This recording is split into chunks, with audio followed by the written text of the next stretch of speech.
Welcome everyone to the Lake District Foundation's Why We Adventure Evening. I'm Sean Conway, your host. I am one of the ambassadors for the Lake District Foundation.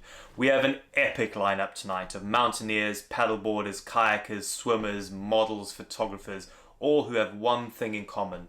The thing is how adventure has changed their life.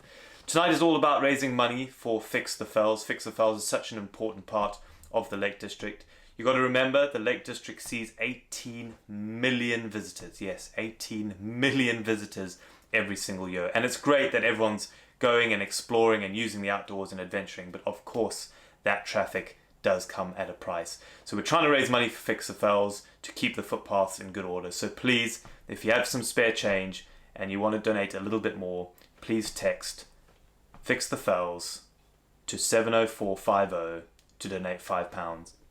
Text costs £5 plus your standard network charge. We're also running an online Christmas auction until the 20th of December, which is now live. There's loads of things you can bid on, including a day out on the Fells with James Forrest or Simon Yates, or perhaps a Patagonia duffel bag might be your thing. The link is on the screen right now, so please bid in time for Christmas. We'd also like to say a huge thank you to Patagonia and Hydro Flask for their continued support for the Lake District Foundation. Without them, this evening wouldn't be possible. Right, now on to the speakers. I have had the best few months tracking down all these speakers and interviewing them about why they adventure. If you have any questions for any of the speakers, please head over to the Lake District Foundation social media channels and ask questions using the hashtag WhyWeAdventure. The first speaker is a very good friend of mine. He's a British mountaineer and mountain guide, and he's one of the best high altitude climbers in the world. He has summited Everest 14 times and taken people like Ranulph Fiennes and Ben Fogle up. It's none other than the amazing, the fabulous Kenton Cool. Greetings everyone. I've been crowbarred into this by none other than Sean Conway. Now, if you don't know, my name is Kenton Cool and I'm an Everest guide. And right now, I'm in the Nepali Himalayas. Just look at that. Now, this little video is going to be a bit rough and ready because I'm doing it on my own. Whoa, there we go, see? And I'm using my my phone in the horizontal mode as Sean asked me to. Now, the premise, I'm just going to sit down a minute.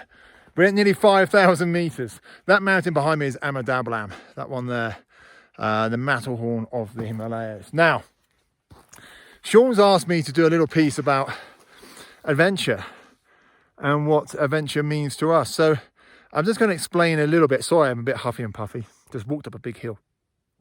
I came to Nepal nearly 6 weeks ago. Managed to get out of lockdown. Lucky me. And I've been on quite an incredible journey. And the interesting thing about this journey is I've not actually summited anything. I was meant to go around to Merah Peak. But that didn't happen with my client. And then I was meant to climb that mountain a couple of days ago, and we got stopped by some bad weather. But this trip has been amazing. It's been absolutely phenomenal. From the very outset at Heathrow, they tried to stop me getting on the plane because my paperwork to get into Nepal wasn't quite in order. So we ended up having to phone up the embassy. I was phoning up Qatar Airways. I was phoning up the Ministry of Tourism here in Kathmandu, and finally got on the plane. I feel very lucky. That's Tawachi, by the way, an amazing mountain. If you've ever trekked to Everest Base Camp, you would have been round the back of it. Just going to get up and move around. That's Lhotse. Nuptse, 19th highest mountain in the world. Anyway, got on the plane, got to Kathmandu, had to do a 7-day quarantine, which was quite an adventure in itself. Just kind of stuck in the hotel, nobody in Kathmandu, place is absolutely dead. And that made it something special. Never seen Kathmandu quite like that. Sean, this is really hard doing it horizontally because my arm's getting tired already. Anyway, God, yeah, my arm's really tired actually. And then I set off with my client, a lovely Indian guy called Anil, to go and climb Island Peak. And we flew into Lukla, the world's most dangerous airport, and we land there, met my Sherpa friend Dorji, and then off we go to trek round to the Hinku, which is a valley just over there, to climb Island Peak.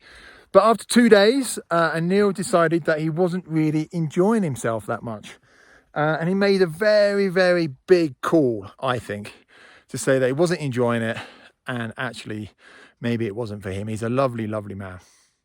So we pulled the pin on that one. But the trek was just sensational. I remember at one stage we're coming around a corner, and we were met by a load of porters, the local guys that carry all the supplies up and down the valleys. And I inquired what they're carrying. We're all carrying these big white boxes on their back, and it was full of books in a monastery. And then the Lama came past, and I asked the Lama what was going on, and he was saying they were all religious books that had come from Kathmandu to Lukla and now being carried in. It was absolutely wonderful trek. Everybody was coming out of their houses to see us. First Westerners that they'd seen in an absolute age, 9-10 months. And of course, Nepal really needs tourism. It's one of their biggest forms of foreign revenue. And there's absolutely no tourists now. The place is absolutely dead, which elevates the feeling of adventure. Anyway, it didn't work out. So we flew back to Kathmandu, and then Neil went home, and I was left kicking my heels a little bit. So I took myself off on my own to a little village called, a little town called Charikot. And I found a fantastic hotel to stay in, run by a Swiss Nepali girl, believe it or not. She was an orphan, and her wonderful French boyfriend, Sylvain. And I stayed in the Charikot Panorama Resort. Check it out if you ever get a chance. It was fantastic. And the idea of this is I wanted to go running. And then early the next morning, it was a 6-hour drive to get there. And I was the only person staying there. So I was all on my own. And then I ran about 20 kilometers the next day to a village called Kuri. And I stayed the night there, and then got up really early the next morning to go up to a Hindu shrine for sunrise. And I'm not religious, and I'm certainly not Hindu. But my word, I was the only one up there, again, apart from a couple of local guys who were sort of selling trinkets and things at the top. And I was there for sunrise, and it moved me to my core. It was absolutely amazing. The vista of the Himalayas was just sensational. And as the sun came up, couldn't help but be touched by the meaning of everything there. It was really, really sensational, actually. I found it very, very profound, without being, as I said, particularly religious. And then I had this wonderful cup of tea with this sort of slightly elderly local lady in a what can only be described as a tea shack. And she made me tea in the morning because it was really cold. She made me tea in the morning. And then I ran back down to my hotel and packed up my things and ran all the way back down to Charikot to spend another night there. So ran back down 20 kilometers downhill, and it was awful. The path was terrible. Anyway, got back to Kathmandu, met another client, Ardavan, and then we spent the last 16 days trekking up this valley here just behind me, which many of you perhaps have been up. This is the Khumbu Valley, which stretches for about 60 kilometers from Lukla up to Everest Base Camp. And we went all the way up to, so you actually see just there, that's the Khumbu, the end of the Khumbu Glacier coming down, and that's Pamori, 7,000 meter peak. And can we quite see it? Can't quite see. Oh, here we can. We can. Where are we? Tucked in there, just that little bit of white there. That's the top of Choi Oya, the 6th highest mountain in the world. I skied down that a number of years ago. Anyway, many of you perhaps are familiar with the trek up and down here. So we trekked all the way up to Chukum. We climbed Chukum Ri, which was just an amazing day. And then we came round to Amadablam Base Camp. And as we said, we tried to climb Amadablam a couple of days ago, got blown off by the weather, and got within 200 meters of the top. Really, really close. So that's Amadablam just behind me. And we're just getting ready now to leave, to go back to Kathmandu. And I suppose my little story over the last 5-6 weeks of my own adventures, what does it mean? What parts are important? What parts aren't important? Well, oddly, the summit isn't that important. It's everything else which perhaps overrides it. What adventure is, and why adventure is so important, is the connections that we make. The connections with the people, the Sherpa people. I mean, if we go down there, you can just see our base camp. The connections with old friends and new friends. The connections with my clients, people like Anil and Ardavan.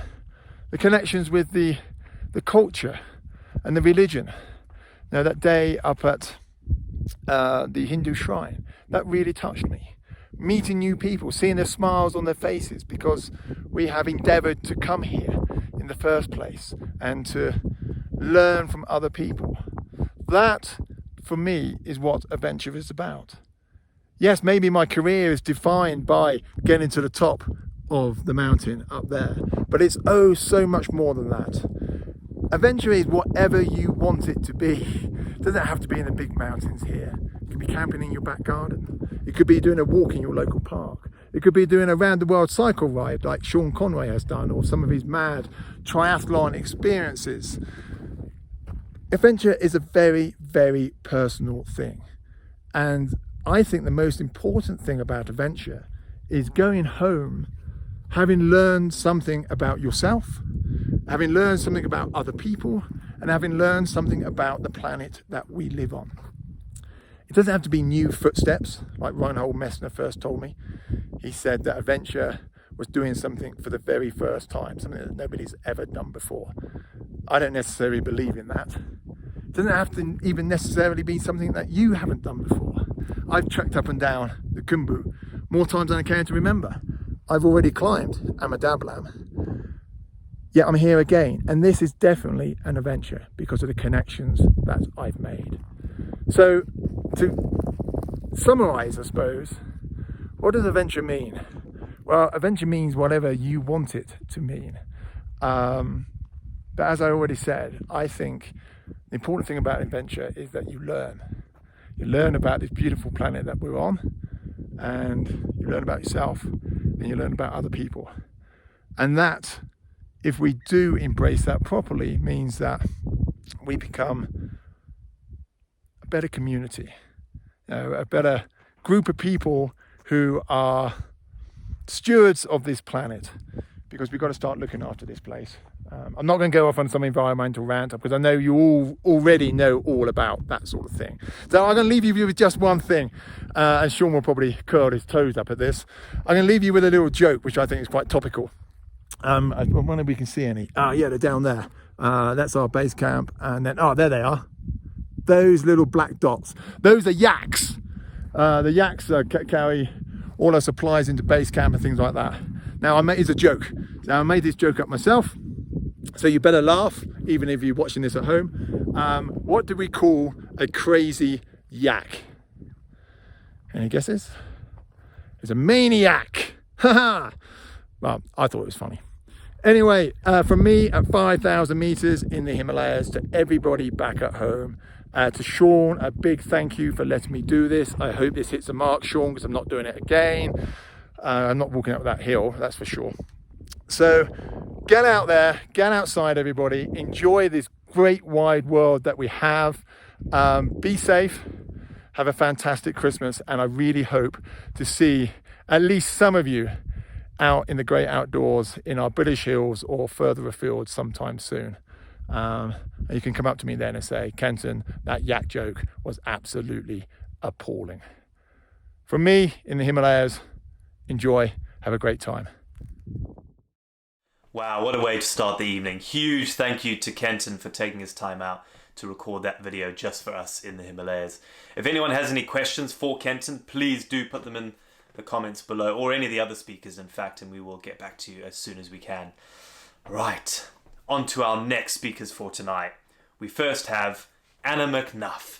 Anna is an adventurer, an author, and a mischief maker who has spent her years cycling and running various parts of the planet. Her actually latest adventure was running from the Shetland Islands, zigzagging all the way through Britain, finishing in London in nothing but bare feet. Absolutely phenomenal. And joining her tonight is her partner in crime and actual partner in real life, Jamie MacDonald.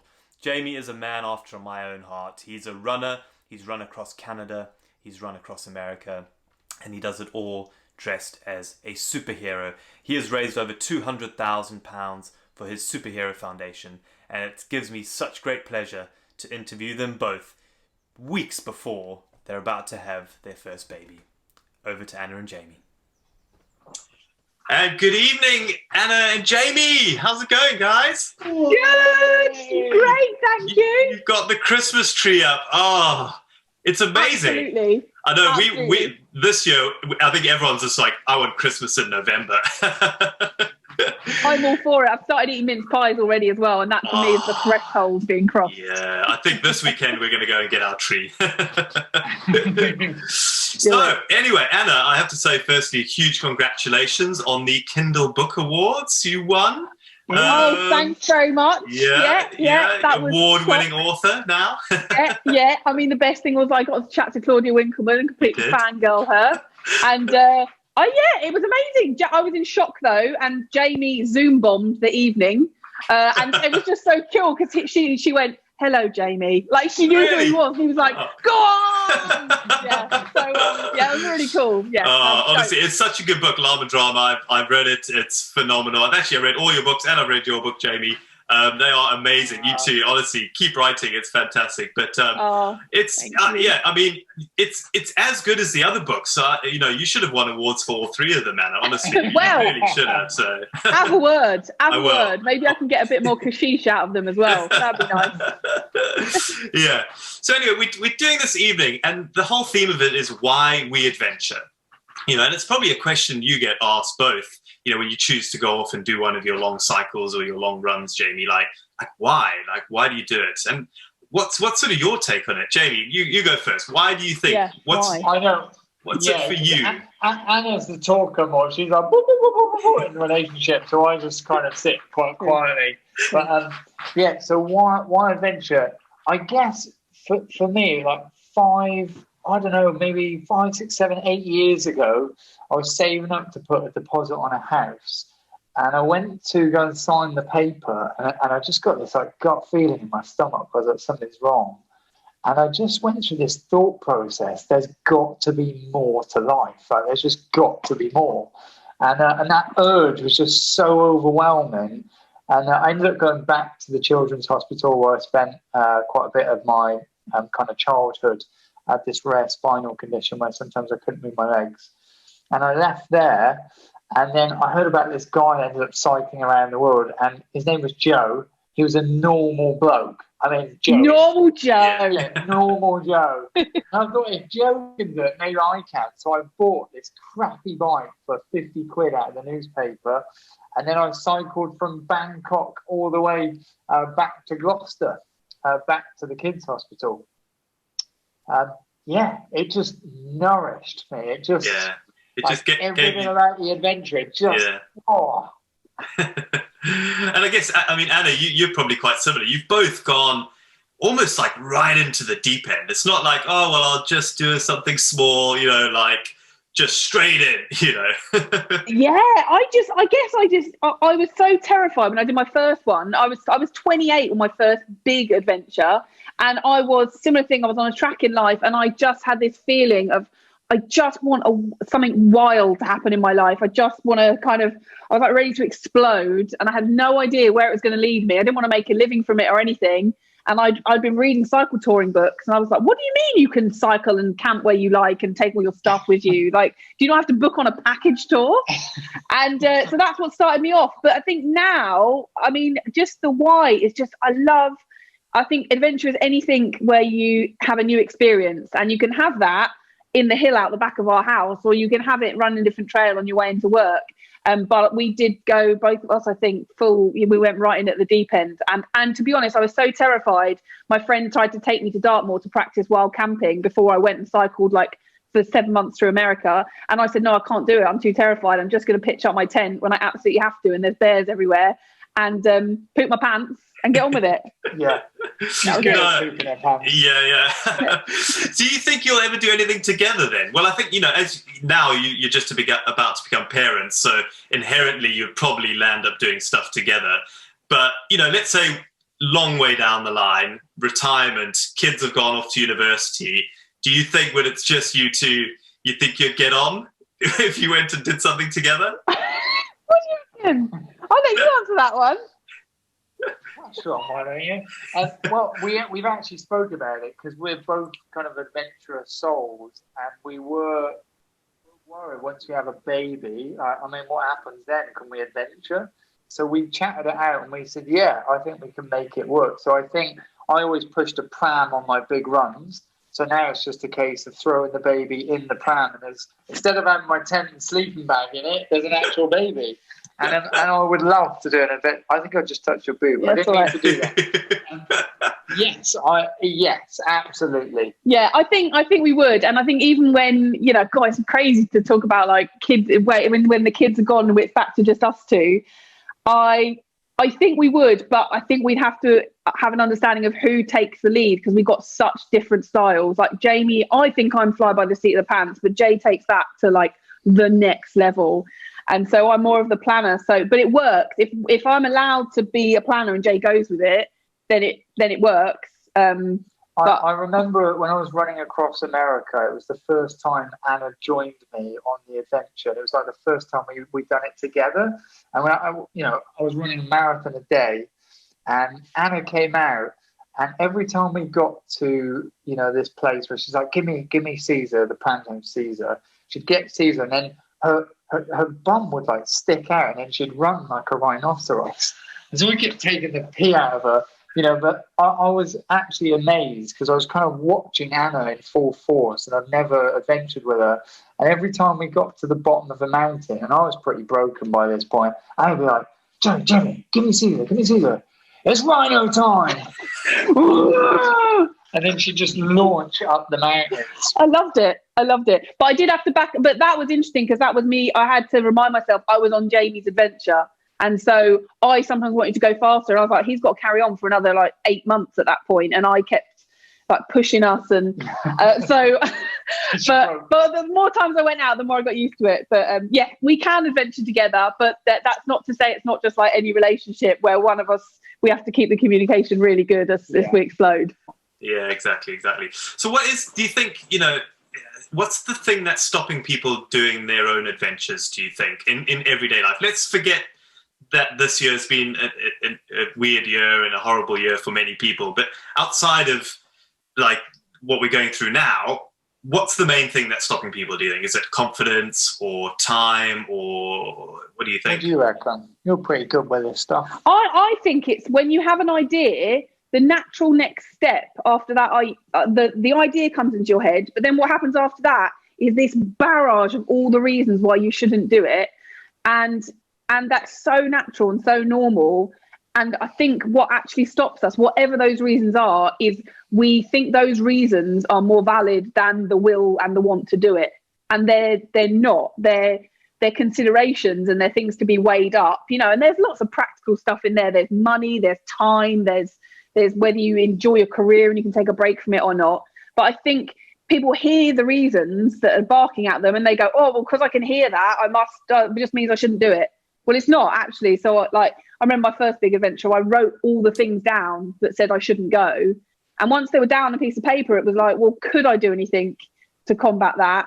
And how badly do I want to do this adventure thing? And it turned out, I ended up working 7 days a week in a bike shop and living on diet of beans on toast and croissants and put on about 10 kilos and didn't do any cycling before I went. But it happened. It was so I think I guess that's a really broad statement, but it is the second voice that comes in. You have the adventure idea and then it's whatever that second voice says. And all of those reasons, that's what stops people. They listen to that second voice too much. Yes, I think you're spot on. And Thanks, Jay. Yeah. Great, you can stay. You can stay. I don't agree very often.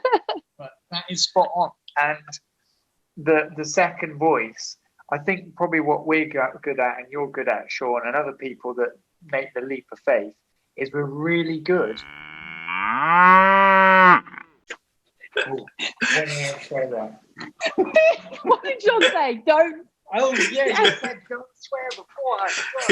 So, I mean, the next question is what sort of things can people do who are finding it's, difficult to start? And I think writing a list. I think writing a list of the pros and cons, why you should do it, why you shouldn't do it.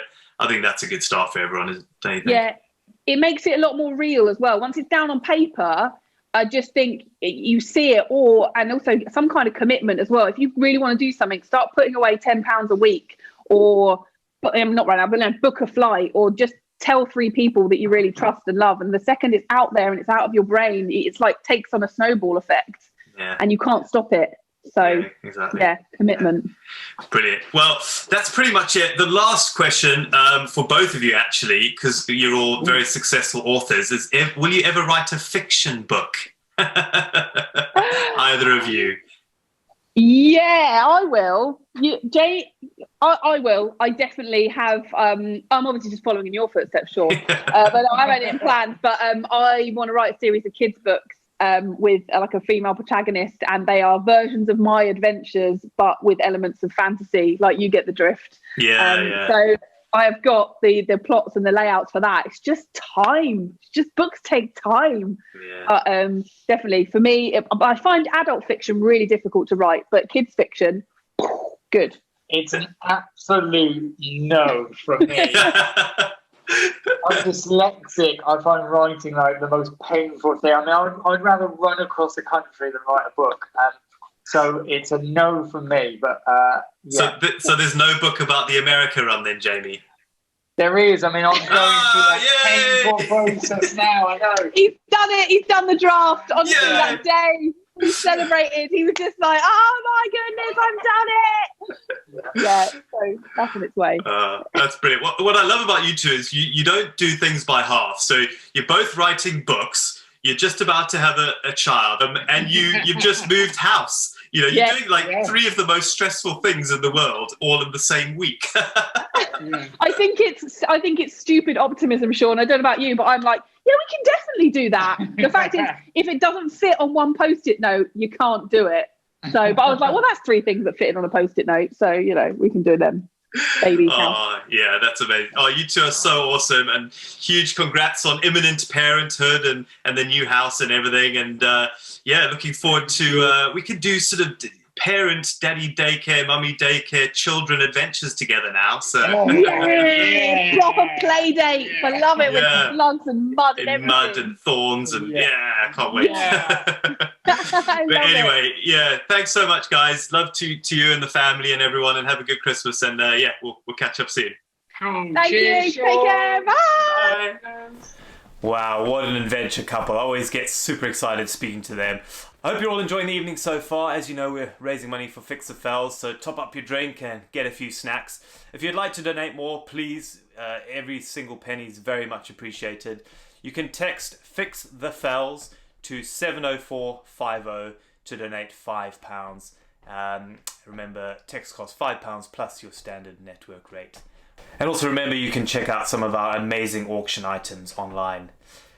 Next up, we have an amazing adventuress. She's super inspiring. Her name is Katie Jane Leherpinier. She lives in the French Alps at the moment, and she used to be a model. She used to actually be Cameron Diaz's body double at one point before turning away from that and getting into the world of adventure. And she's done some amazing things. She's done 23,000 kilometers of adventures around the globe. She loves marzipan, and particularly she likes Type 2 fun. Type 1 fun, as you know, is when you enjoy it at the time, like a roller coaster. Type 2 fun is when you're absolutely miserable, but you look on it maybe 2 years later and go, well, actually, that was quite fun. She's done a number of world's first too. So over to Katie Jane, who filmed a little piece for us in the Alps a few weeks ago. Hi, my name is Katie Jane Leherpinier, and adventure, the great outdoors, wide open spaces, fresh air, mountains, this is everything to me. This is what makes me feel alive, but it wasn't always that way. Back in 2005, I was working as a commercial model. I was doing photo shoots and catwalks and body doubling in Hollywood movies, and it was quite a glamorous life full of kind of makeup and high heels and diets of lettuce leaves and things like that. But then I met a man, and he asked me if I wanted to walk to the North Pole with him. quite a chat-up line, not one I'd had before. But then he was a mountaineer and polar explorer, so maybe that was to be expected. But anyway, I obviously said no. What on earth would I want to do that for? How could I do something like that?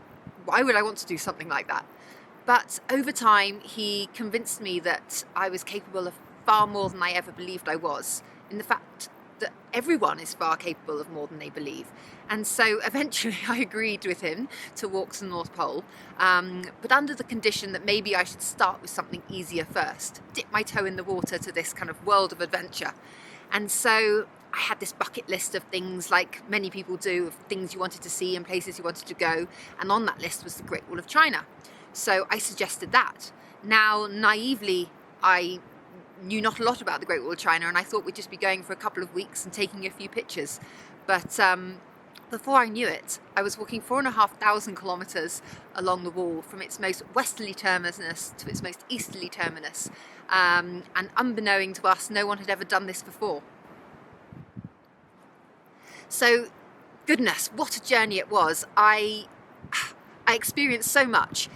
We started off in plus 40 degree heat in the Gobi Desert, suffering from sandstorms and dehydration.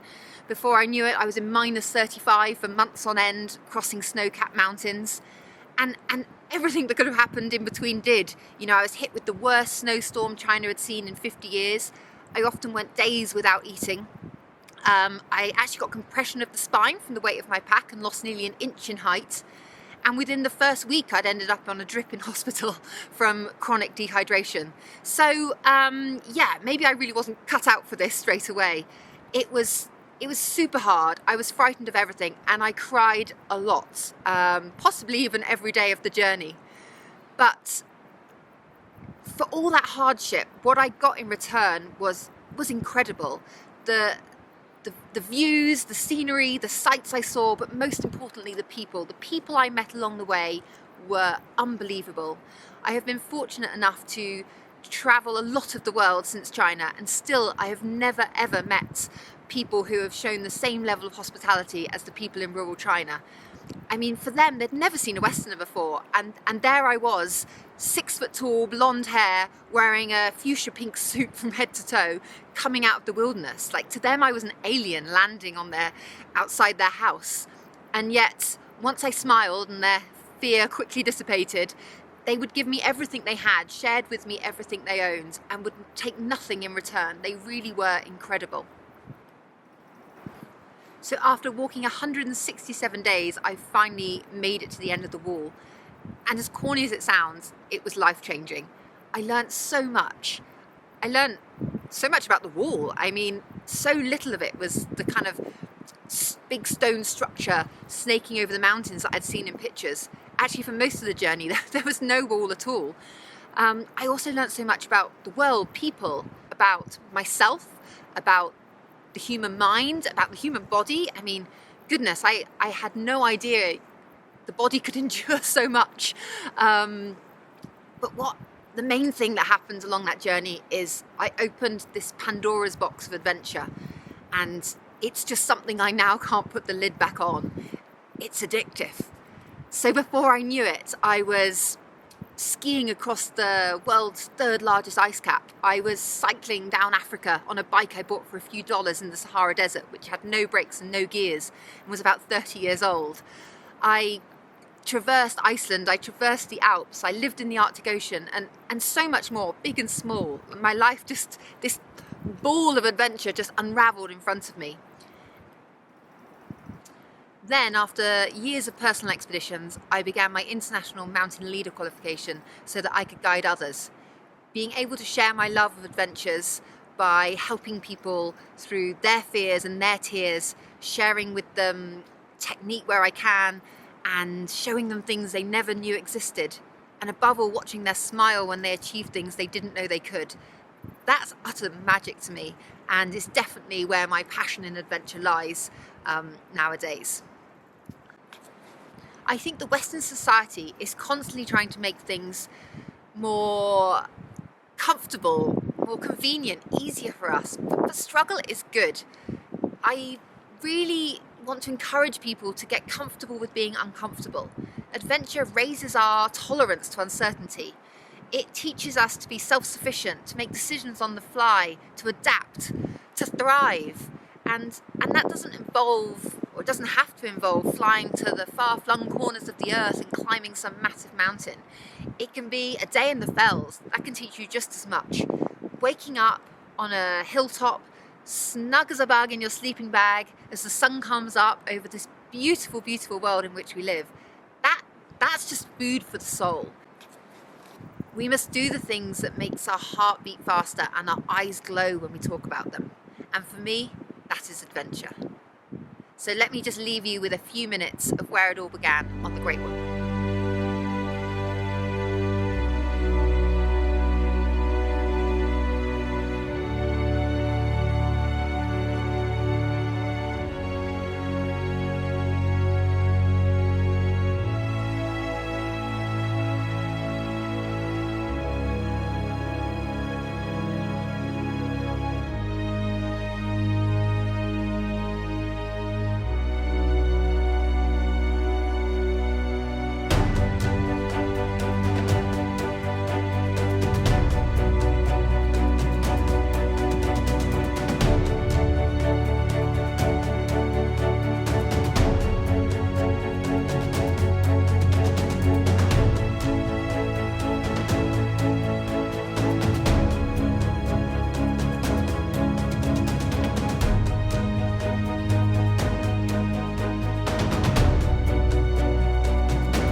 Well, Katie, that was such an amazing story.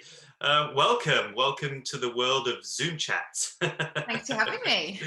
Honestly, your story is super inspiring, and I love the fact that, you know, a bit like me, you know, we started these things way back before social media and things got a bit complicated when you sort of went out for months and your parents didn't even know if you were alive. I mean, that must have been a worry back in the day. Yeah, absolutely.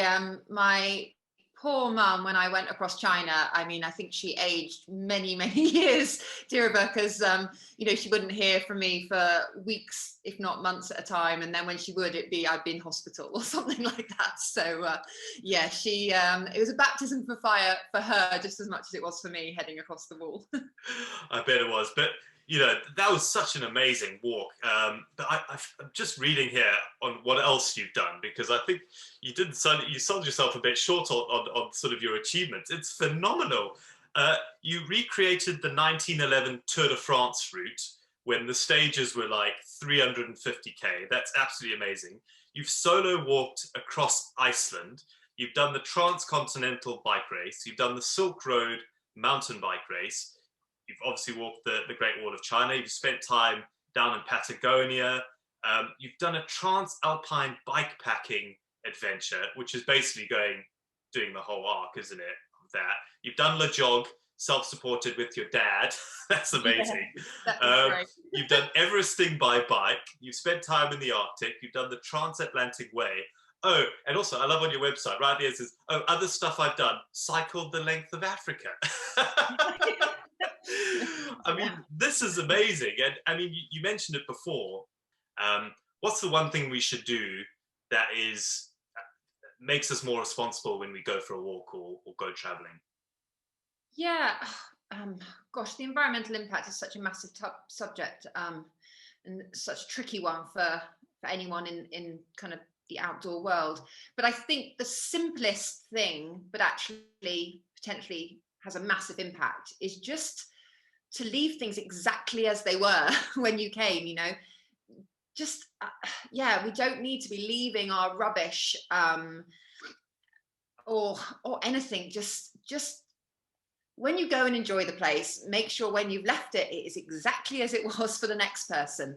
And by seeing all these beautiful places in their wild natural form, that makes us all love the places more. And then we're more likely to all take other environmental steps to help our world. You know, we need to love it to want to save it.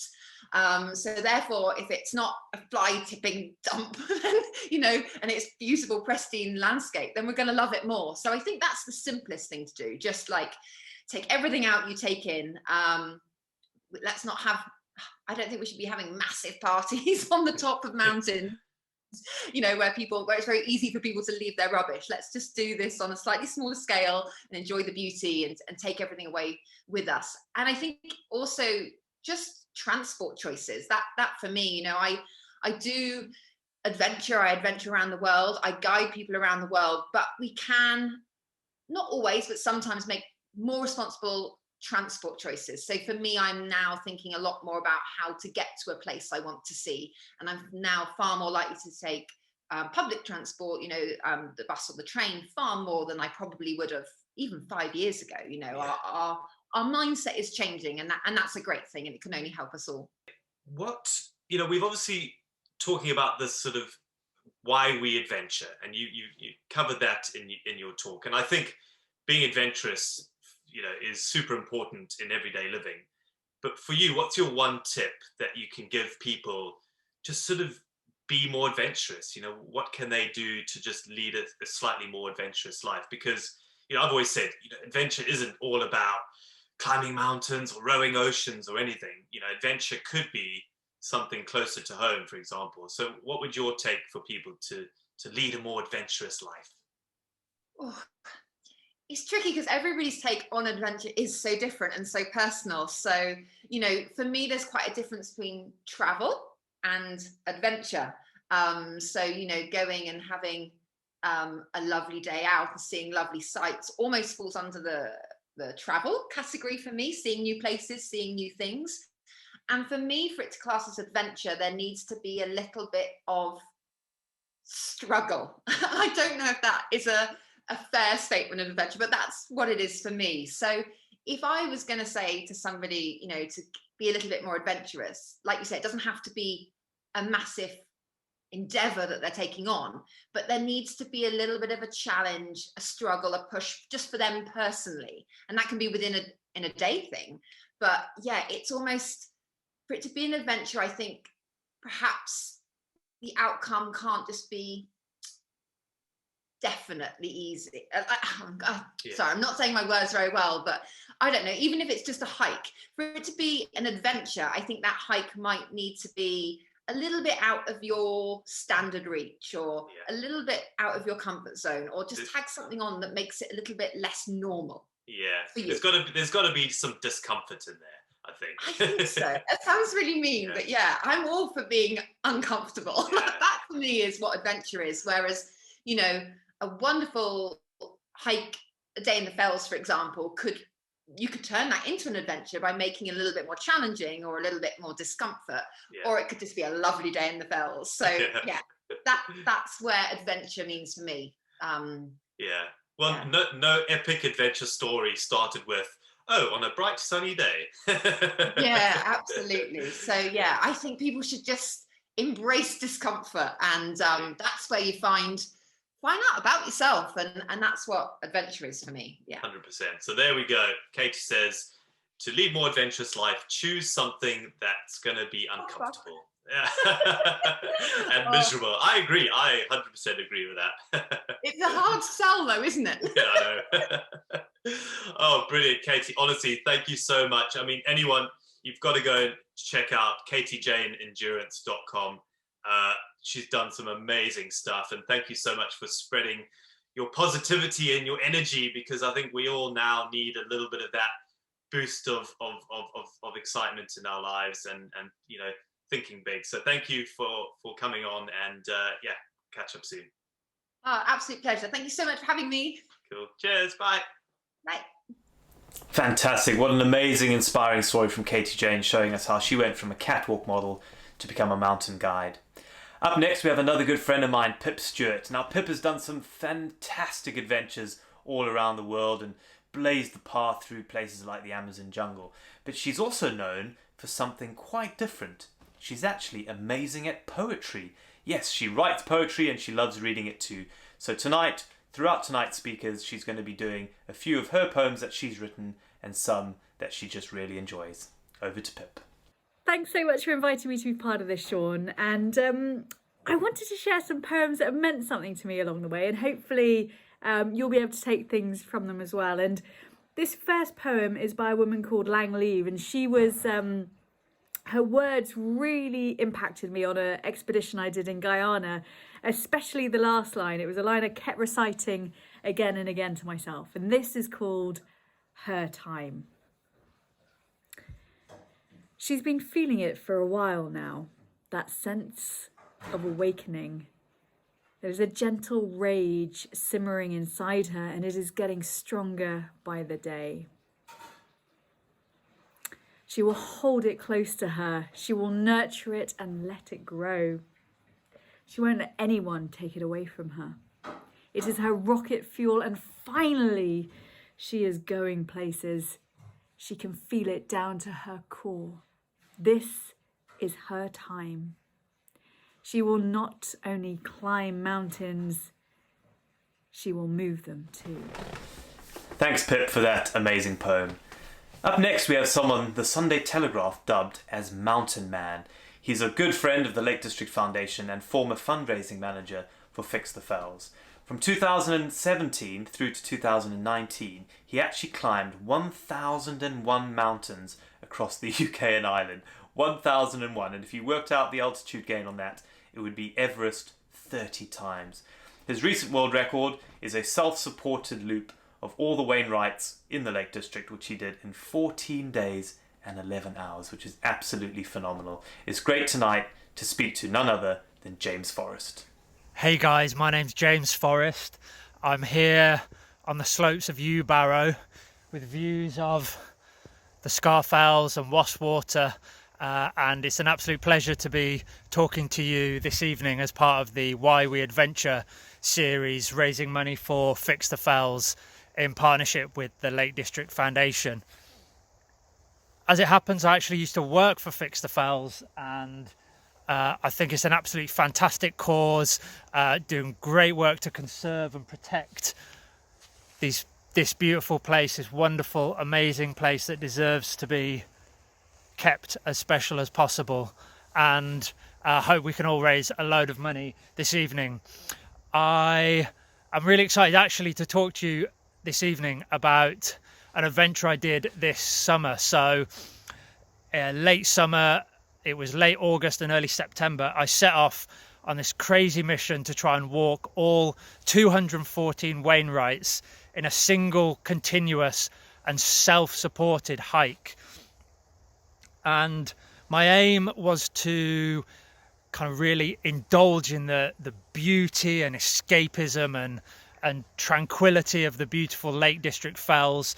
And I wanted to do it all on my own. So I was inspired by these ultra runners like Steve Birkinshaw and Paul Tierney and Sabrina Vergy, who've done these incredible runs around all 214 Wainwrights. I'm no runner myself, I'm a hiker, so I wanted to do it at my own pace, a kind of slower pace, hiking only. And I wanted to try and do it self-supported. And what that means is that, unlike the runners who have big support teams, I was alone on the entire journey. I had no support crew, I didn't have a support vehicle, had no one cooking me meals or giving me massages or giving me motivational speeches to keep going. It was just all me by myself out in the mountains. So I didn't go to any restaurants or pubs or hotels or B&Bs. I slept every single night, 14 nights in a row in my tent, and I resupplied via stash boxes that I'd previously placed myself hidden around the Lake District. So it's this kind of really kind of amazing, back to basics, wild kind of escapism and a real kind of back to basics adventure. And yeah, why do we adventure? Well, yeah, I could go on and talk to you all forever about this actual Wainwright's journey, but actually worked it out with only 10 minutes to speak to you all. I'd only have 2.8 seconds to speak about each Wainwright. So rather than tell you the kind of whole journey, I'll pick out a few themes and kind of my thoughts on why I love adventuring, and kind of relate them back to this Wainwright's journey. So yeah, I mean, it's partly, I want to say that adventuring is like a terrible idea. Like my Wainwright's journey, I got battered by so much awful rain, horrific winds. I was like, for days and days on end, I was cold, wet, miserable, hiking through these awful storms, just getting absolutely thrown around by Mother Nature, that in some ways I'm kind of tempted to say don't bother adventuring. It's an awful idea. But obviously that's not very inspirational. So yeah, what I would say is the weather is a very cruel mistress and can really affect how good an adventure is.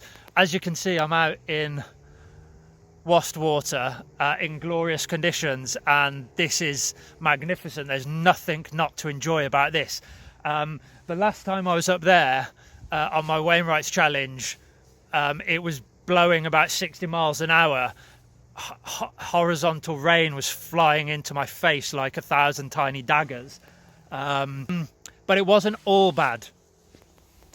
I hiked for 530 kilometers around the Lake District. It took me 14 days and 11 hours, climbed the height of Everest over 4 times, and I slept in my tent 14 nights in a row. So why on earth would I choose to do that when I have a house in the Lake District? I have a house with a real bed, a TV, a hot shower.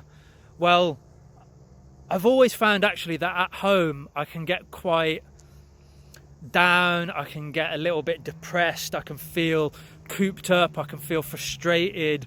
Just those everyday kind of stresses and anxieties creep in. But out on an adventure, I really genuinely feel alive. I feel excited. My soul is kind of reinvigorated and rejuvenated by these incredible views and the fresh air and the escapism, and yeah, it just really makes me feel alive. And that's one of the kind of real reasons that I love to go on adventures. Another reason is that when you go on an adventure, I mean, you can eat whatever you want. So on my Wainwright's journey, I was just indulging in, I'm talking crisps, chocolates, cakes, flapjacks, just whatever I wanted. I could stuff my face and it didn't matter. Guilt-free, eating whatever you want. Can remember this one time I'd stopped for a break. I actually ate 5 double-deckers in a row, and it was just joyous. But despite eating whatever I wanted, I actually lost quite a lot of weight on my Wainwright's journey. I just couldn't get the calories in as fast as possible. But yeah, so the escapism and the freedom of the kind of adventure is 1, making you feel really alive. 2, eating whatever you want. 3, I'd say it's mental health, kind of linking to my first point, but always out in the mountains. I've always been able to kind of relax more than I ever do at home. Really feel that the mountains de-stress me.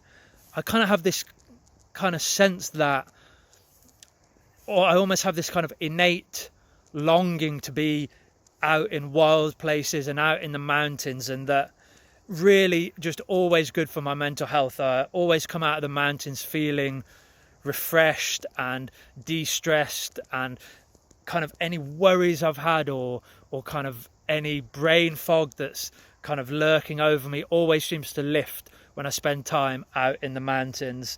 So that's another one. I absolutely love the exercise element of it. So it's kind of a double-edged sword. You've got to be careful not to adventure too crazily. You don't want to turn the mountains into some sort of assault course to be kind of thrashed around in as quick a time as possible. You still want to have space and time to enjoy the more spiritual benefits of the mountains, but I do love exercising in the mountains. For me, that's a big element of it. And finally, obviously, I do love a challenge. You don't try and climb 214 Wainwrights in a fortnight if you don't get a buzz from taking on a challenge. And so, yeah, I love that challenge, love testing myself, finding out where my limits are, seeing how far I can go, pushing myself to the brink and seeing what I can achieve. And definitely when I finished on Cat Bells, reached my 214th Wainwright, got back down into Keswick, I'd made it around all 214 Wainwrights, 530 kilometres in 14 days and 11 hours, a new record, the fastest ever self-supported round of the Wainwrights. That felt amazing. That was a real sense of achievement, and yeah, that kind of challenge element gave me a real buzz.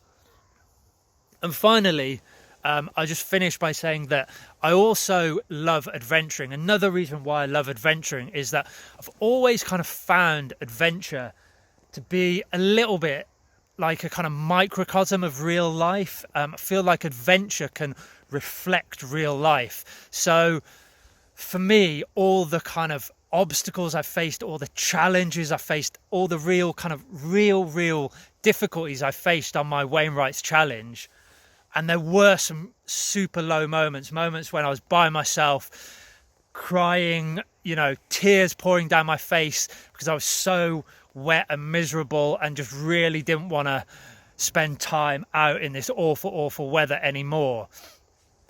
I've always found those kind of challenges reflect real life, and kind of took strength from that actually if I can get through these difficulties out in the mountains, then surely I've got the kind of strength and resilience and determination to get through whatever obstacles and challenges that life actually throws me, everyday life. And I think that's a kind of really powerful and emotive message to come away with. So even though I was tempted to say that the conclusion from my Wainwright's challenge is that you should never go on an adventure because it's way too painful, way too arduous, and British weather is just truly awful.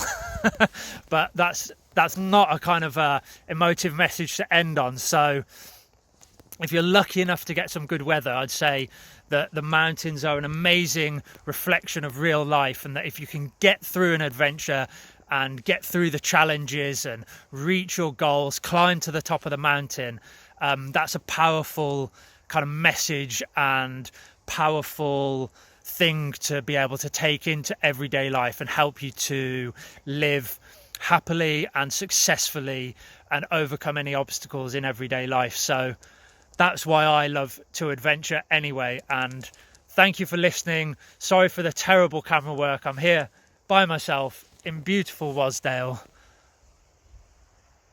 I've been James Forrest, over and out. Thanks again. And that was James Forrest. What an amazing story. Just thinking about climbing 1001 mountains gives me sore knees. Next up, we have Richard Fox from Fix the Fells. As we know, tonight is all about raising money for Fix the Fells, and Richard has been at the forefront of it for the last 20 years. Richard now tells us a little bit about the work they do when he filmed a bit for us a few weeks ago up on the Fells.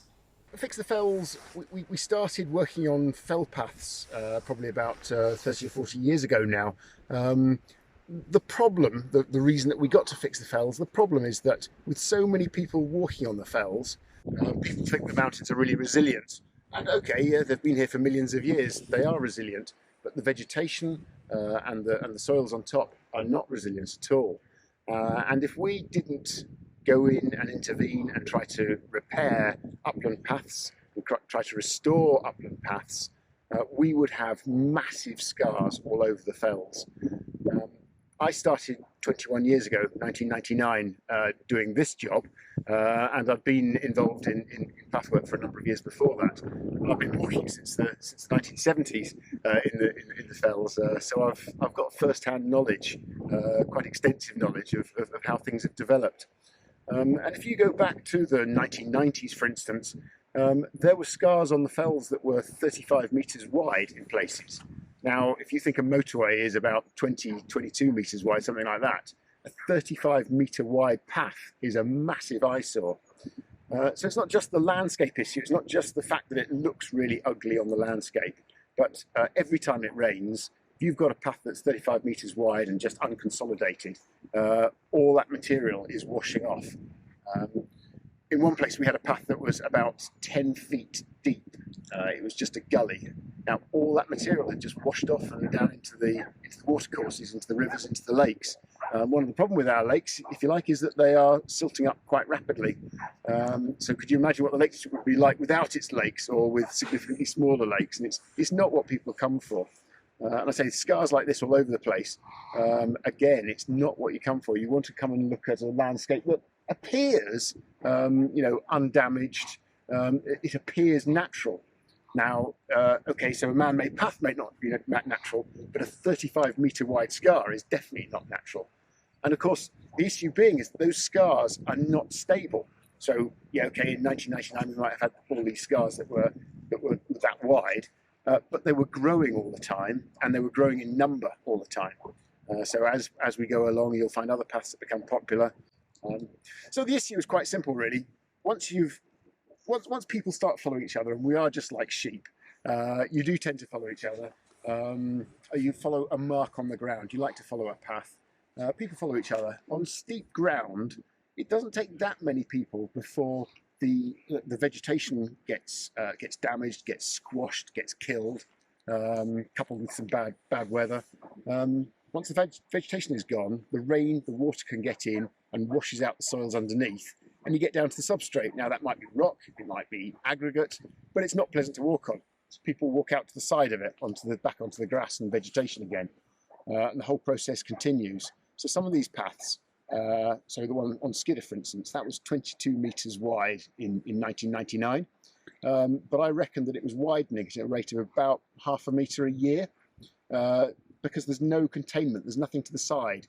So if we hadn't gone in and done some work on that, it could today be 40 metres wide and still growing. And they don't recover unless you actually take people right off them. Well, taking people off the hills is not an option. It's not something we would ever consider doing. So it's a problem. So it is possible to repair this work, and it's possible to recover the scars, but we need money to do it, and it's not a statutory requirement of the local authority or of the national park or of the government. So there's no statutory money for this. So we have to fundraise everything to repair these routes and to repair the landscape, to make it and keep it the beautiful place that it is. And fundraising for it is very hard. Unfortunately, you'll get some people who think that the paths look after themselves, and all the damage is natural. It's not natural, it's caused by people, and it would be much, much worse if we didn't work on it.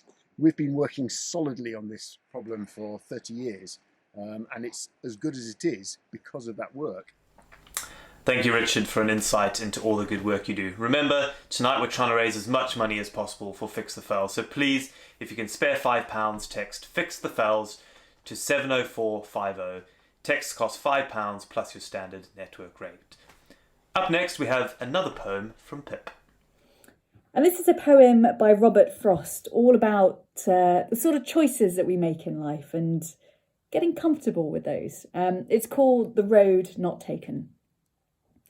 Two roads diverged in a yellow wood, and sorry I could not travel both and be one traveller. Long I stood and looked down one as far as I could, to where it bent in the undergrowth. Then took the other, as just as fair, and perhaps having the better claim, because it was grassy and wanted wear, though as for that the passing there had worn them really about the same. And both that morning equally lay in leaves no step had trodden black. Oh, I kept the first for another day. Yet knowing how way leads to way, I doubted if ever I come back. I shall be telling this with a sigh, somewhere ages and ages hence. Two roads diverged in a wood, and I took the one less travelled by, and that has made all the difference. Thanks, Pip. Up next, we have an environmental activist, adventurer, author, and founder of the amazing Planet Patrol. She started getting into paddleboarding and noticed that there was tons and tons of plastic and waste just floating down our waterways, so she decided to do something about it. She created this amazing app called Planet Patrol where you can take photographs of your rubbish and it's all uploaded into this amazing database. So without further ado, we hear from the amazing Lizzie Carr. Do you want a new normal? What does it look like? Now, the planet needs you more than ever. Look at what's being left behind. You can help stop this. To fight back against the litter that's killing our wildlife, filling our oceans, and slowly working its way up the human food chain and onto your plate. Without action, 1.3 billion more tonnes of plastic are predicted to enter the environment by 2040. The power to help stop this is in your hands.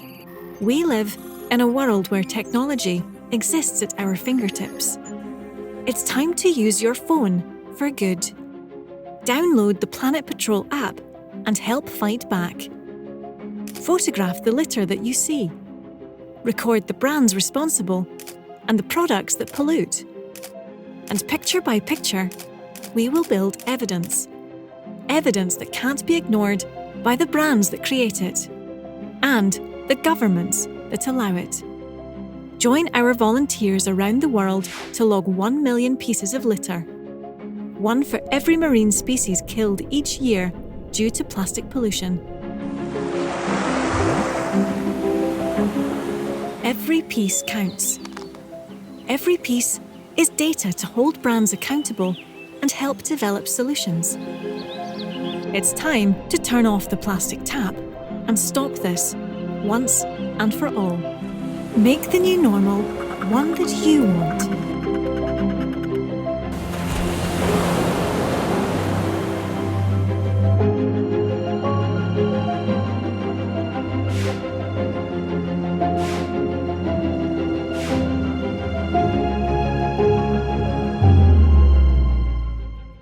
For joining us. I'm really inspired by your story of adventure because it's one that I think we all fall foul to a little bit in the world of sustainability and what we're doing to the planet when we go adventuring. But I want to hear a bit how you got into it, and I want to share your journey from the beginning, really. Yeah, so I actually started paddleboarding. I think my adventures all revolve around water and paddles. About 5 years ago, so I had a quite a serious illness, and as a result of that, I was quite weak and took up paddleboarding just as a low impact way of getting stronger and fitter. And it honestly, it sounds really cliche, and I'm aware of that, but it like really did change my life, not only for the fitness side of it, but like the mental health aspect of it. And because I was out paddleboarding and I was kind of going along London's canals where I live, I saw for the first time just how much rubbish there was everywhere. And it was, to me, just a horrifying sight, because like most people up until then, I was living in this kind of environmental sleepwalk where I was seeing all this litter and seeing all this rubbish and all this plastic, but I wasn't connecting myself with that problem. And it was only because I was on the water and it was being magnified, and you kind of get a really different perspective on it. And I think that's the beauty of adventure. It does give you a different perspective. Suddenly I was able to see my part in that problem. So where my sort of adventures come first, but over the years, I think now it's very much like adventure is a way of, it's a vehicle to be able to talk about the environment and big issues that impact the environment.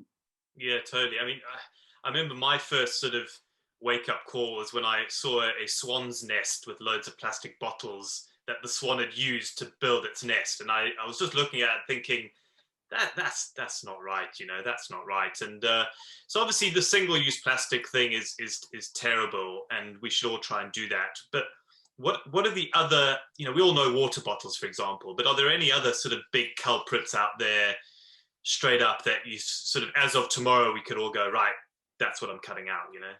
Massively. So one thing that I've done since I've started kind of campaigning, and the organisation that I run, Planet Patrol, what we do is we photograph and log all the rubbish that we find, not just plastic, but any kinds of litter.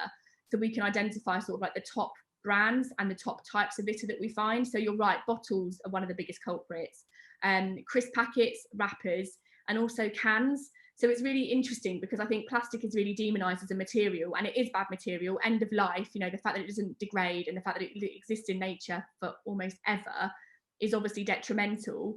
But then you've got these other materials like steels and metals that we're also finding in nature in equal amounts that are having a really, really detrimental impact as well. Yeah, totally. The other thing I've noticed is that people seem to use plastic just to keep food fresher. Now, I get that because, you know, is there an alternative? Is someone developing something that means that tomatoes, that you don't throw as many tomatoes away? Because, you know, that's quite a good example, I guess. Tomatoes is, if they all just came in a big pot, you know, half of them would just go to waste. You know, I mean, what's the sort of the cutting edge technology like now? So there's actually, I got a message this morning from somebody, there's a new material called torafene, which is like a biodegradable equivalent of plastic. And we see a lot at the moment biodegradable, compostable materials out there, but actually they're quite misleading often because they're not really biodegradable or compostable. They have to be in industrial settings, which a lot of local authorities don't have, and therefore they end up in landfill or in nature, where if they do break down, they're just breaking down into microplastics because you're still using plastic polymers. They're just derived from natural materials. Wow. So what? So I've seen, you know, you buy those plastic beer mugs at festivals that said, oh, I'm compostable. So, I mean, can someone say, oh, this is compostable if it takes 1,000 years to compost? I mean, is that basically where we're at? Yeah, I think unless it says it's home compostable specifically, then it's only industrially compostable. And then if you put that into a recycling bin, it won't get composted. If you put it in a general waste bin, it won't get composted. And that's the problem with it. You go to these festivals, and unless they're collecting them at the end and they're being diverted specifically to the right, what's the word? The right, where's my brain gone? Baby facility. There we go. The right facility. Then it just ends up, like I say, in landfill. Yeah, I mean that is a tough one, because I guess we see plastic because it floats, but there's also probably quite a lot of stuff that's bad that's landing up at the bottom of the river. You know, what's happening? What are we finding at the bottom of the canals? I see, you know, everyone doing their Planet Patrol on their stand-up paddleboards with their buckets, and you know, firstly it's just like, wow, you're doing such a good job, but then you see it the next week and it's, you know, it's just like a never-ending cycle. But surely there must be stuff at the bottom of the river that's also bad. Well, two things there. It is back the next week because, as you've kind of said with that point, this isn't about us litter picking forever. This is about system change. This is about eradicating single-use materials. This is about improving infrastructure, waste management infrastructure, so that waste is actually a valuable asset, not waste. Waste shouldn't exist. It's just a design failure. So that's one side of it. In terms of what we find, the reason we focus our efforts on canals and rivers with our cleanup is because by the time it ends up in the oceans, even if it is plastic, around 95% of it sinks. And at that point, it is completely irretrievable. So we are still finding plastic at the bottom of our waterways, quite a lot of it. But the real issue is when it starts to break down and erode into microplastics, because that's when, you know, these microplastics, if you don't know, are sort of less than 5 millimeters, really tiny fragments that you can't really see with the naked eye, but they get ingested by marine life and seabirds, and it causes all sorts of hormonal and reproductive issues, but also can effectively like clog up their digestive tract, so they can't eat anymore and they just die of starvation. So it's really, really serious. But we're not just finding that from single-use bottles and from plastic bags. We're finding that from synthetic clothing. So every time you put your clothing in the wash, a lot of tiny microfibers, which are plastics, are leaking out and ending up effectively in our oceans. And in bike tires, car tires, that makes up about 35% of microplastics in our ocean. So it's really coming from places that you're not expecting, but it's having a huge impact on the natural world.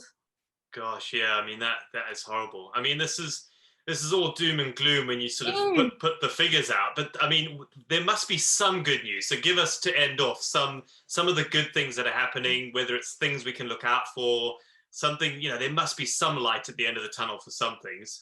I suppose from like my point of view, lockdown has been really positive because less people have been out. So we've actually seen a huge reduction in litter. And I think it's really changed the mindset of people, kind of thinking more about appreciating what you have rather than consuming more. And we're all guilty of just kind of mindlessly buying things. And I think people have really stopped in their track. They've slowed down and they're thinking a bit more about how they're living. But above that, if we go back to system change, I think it's also shown us through the reaction to coronavirus, how the government can act radically and urgently on big issues. And now we know they've done that in response to COVID. What can we do now in response to not just plastics, but the broader climate crisis? Yeah. I mean, that's true. I mean, when we decide to do something as a nation, we're amazing at it. I mean, we got rid of plastic straws, it seemed, overnight. I mean, I haven't seen a plastic straw in, 6 months probably, Well, on that, they were meant to be banned in April this year, but because of coronavirus, it got pushed back to October. So the ban for that has just come into place. So that's another positive. We are seeing the bans that were meant to come in earlier this year are now being enforced. Wow, that's pretty good. Right, to end off, 5 things that we should just now never buy ever again. So it's just hit us with 5. One is obviously water in a bottle. I mean, the fact we live in Britain, buying bottled water just is, I don't get it. I think that's ridiculous. But that's obviously number 1. So give us 4 more other things we should avoid. I would say avoid supermarket fruit and veg if you can. Like, bearing in mind, this is all based on privilege, 100%. Like, this is only accessible to certain people in certain places.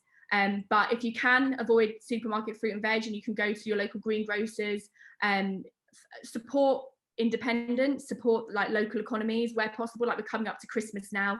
Please don't do your Christmas shopping on Amazon. Have a look and support local companies near you, because they really, really do need that, particularly because of the year that we've had. Use Tupperware, reuse Tupperware. I don't know. If you're going out on adventures, what can we say about adventures? Well, you got me onto this one, the reusable sandwich wrappers. Yes, yeah. Wrap. I love that. How do you find it?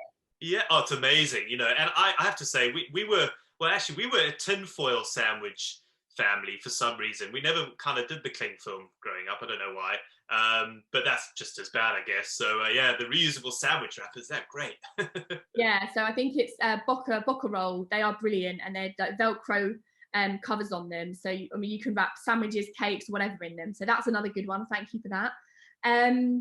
And what else would I say? It's not really what we would stop buying. I think it's more like, because we're talking to the outdoor and adventure community, I still see lots of rubbish left behind on mountains and in nature. And I don't know what your experience is, but I find it horrifying that this community is still doing that. And I know it's not everybody, but there are pockets of it. So I think it's just being really mindful about whatever you take out with you. Please make sure that you're bringing it back with you. Oh, and if you see a bin and it's overflowing, don't leave a bag next to a bin, because it will get blown away. Like, when I'm on my paddleboard, I see so many cases of where foxes have come, ripped open bags, and it's all spilled out onto the waterways. So it's full of good intention gone wrong. Just take your rubbish home with you. Yeah, especially your dog poo bags. Yes, the worst. They hang them like Christmas decorations. Oh no, it's terrible. Anyway, oh brilliant, Lizzie. Honestly, thanks so much for supporting this evening, and what you do is super important. And I hope we all can just walk away and think just that little bit differently now when we go off on one of our adventures. But thanks so much. Enjoy motherhood, and we'll see you on the water soon. Thank you for having me. Cheers. Bye. Bye. Thanks for those tips, Lizzie. I have the Planet Patrol app already, and I urge you all to please download it too. Our next guest is big into the outdoors. He loves walking, he's an Ordnance Survey champion, and he's striving to encourage and motivate and facilitate the BAME community to get more into the outdoors. I caught up with Mohammed Dhalech earlier this week to find out what the struggles and hurdles are to encourage the BAME community to get into the Lake District. Why adventure? What does it mean for me? For me, adventure can be anything from a low-level walk, where I'm here in the lakes, to going up a mountain, to going on the water, to going for a river walk. It can mean many things to many people, and for each individual their adventure will be very different, and that's what people want to enjoy. They might be quite happy to come on the shores here and spend an afternoon enjoying the scenery, and that could be their adventure. So we need to sort of look at the people, the communities who access these beautiful places and landscapes, and how they interpret their adventure for themselves. For me, adventure can be walking around one of the lakes, going up a mountain, to enjoying a canoe, to going down a cave, to just being outside in a forest and enjoying the scenery, the wildlife and the beauty of the environment, whether it be wet, cold. It's just being out there and having that enjoyment. For me, one of my big adventures over the last year, particularly in 2019, was going over to North America, and spending some time speaking to the National Park Service, visiting some of their landscapes, both in Canada, but also in California. And I was fortunate enough to go to Yosemite, and again, it was an overwhelming experience. The beauty, the landscapes was just amazing as soon as you enter the park, and you see the scenery, the waterfalls, the rock faces, things like the Half Dome, El Capitan, was just an amazing experience to be around. But more importantly, I actually went there to meet a number of people as part of some research I was doing as a Churchill Fellow, and looking at how North America have engaged Black, Asian, minority ethnic communities in the outdoors. And for me, that experience of being out there and talking to some of the rangers, some of the history that's gone on over the last 100+ years, how the parks were set up, who were the first rangers of those national parks. And then for me, that adventure really put into perspective some of the work they're doing to engage those different communities within California and within North America, and how we can learn from some of those examples. For example, the Chinese community, and looking at the history, the Chinese community have contributed to the development of the national parks over there. For example, building some of the railroads, it was the Chinese communities, and they have a peak named after one of the chefs there. So it's about sort of looking at that history, but also some of the personalities. I met a number of rangers there who are from communities of colour. And again, the work they're doing to engage those audiences And for me, that adventure, going out there, not only visiting the park and going on some of the trails and walking, but also meeting some of those key influential people who are out there making a difference and making that change. And for me, it's about sort of introducing those new audiences. How do you bring people from some of the urban areas into the park? How do you get them to enjoy this beautiful landscape and the benefits it gives to your mental health, and generally just sort of relieving stress and hustle and bustle of city life? And again, one of the things I did between lockdown back in September was bring a group down from Liverpool, a mixed generational group, right from the age of 7 to 70.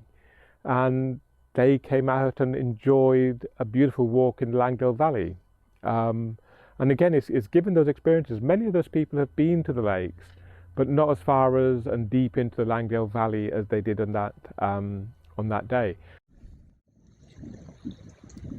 I'm here by the side of the Clarkson Memorial on the shores of Ullswater. And I think it's really also important in terms of that sense of adventure is to recognise the history. And here, Clarkson was involved in the anti-slavery movement and met with a whole range of people who got that movement going. So again, it's sort of recognising that the Lake District, Cumbria, has a huge heritage and history going back centuries. And we need to sort of recognise that, to sort of let people know that Cumbria has this rich, diverse history that existed way before the last 100 years and the last 70 years. So people recognise and understand what they're coming to and what they're seeing here when they walk towards the lakes, and also other parts of the Lake District, and Cumbria's involvement in the slave trade. So it's really important to sort of recognise that heritage that exists within the country.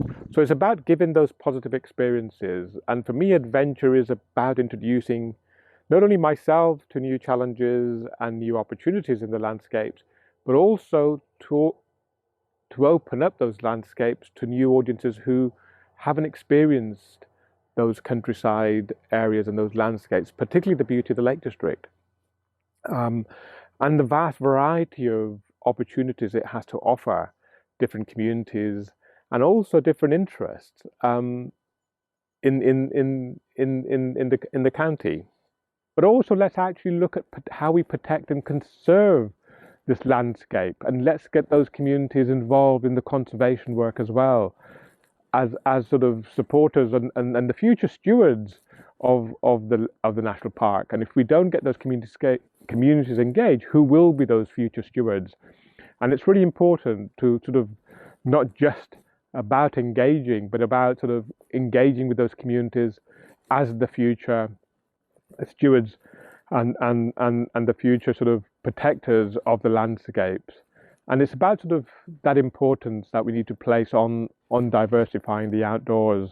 And let's celebrate, and let's sort of celebrate that diversity, that inclusivity.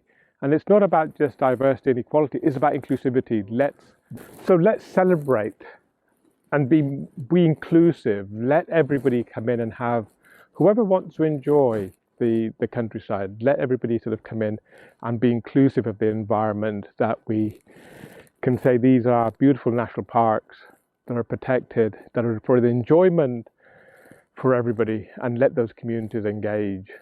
And let's, as I said, celebrate the beauty and make a change. Let's move to the future, and that future can look really bright if we all embrace that inclusivity and diversity and celebrate that inclusivity and diversity. Hello, Mohammed. How's it going, mate? Hi, good morning. How are you? I'm fine, thank you. And you?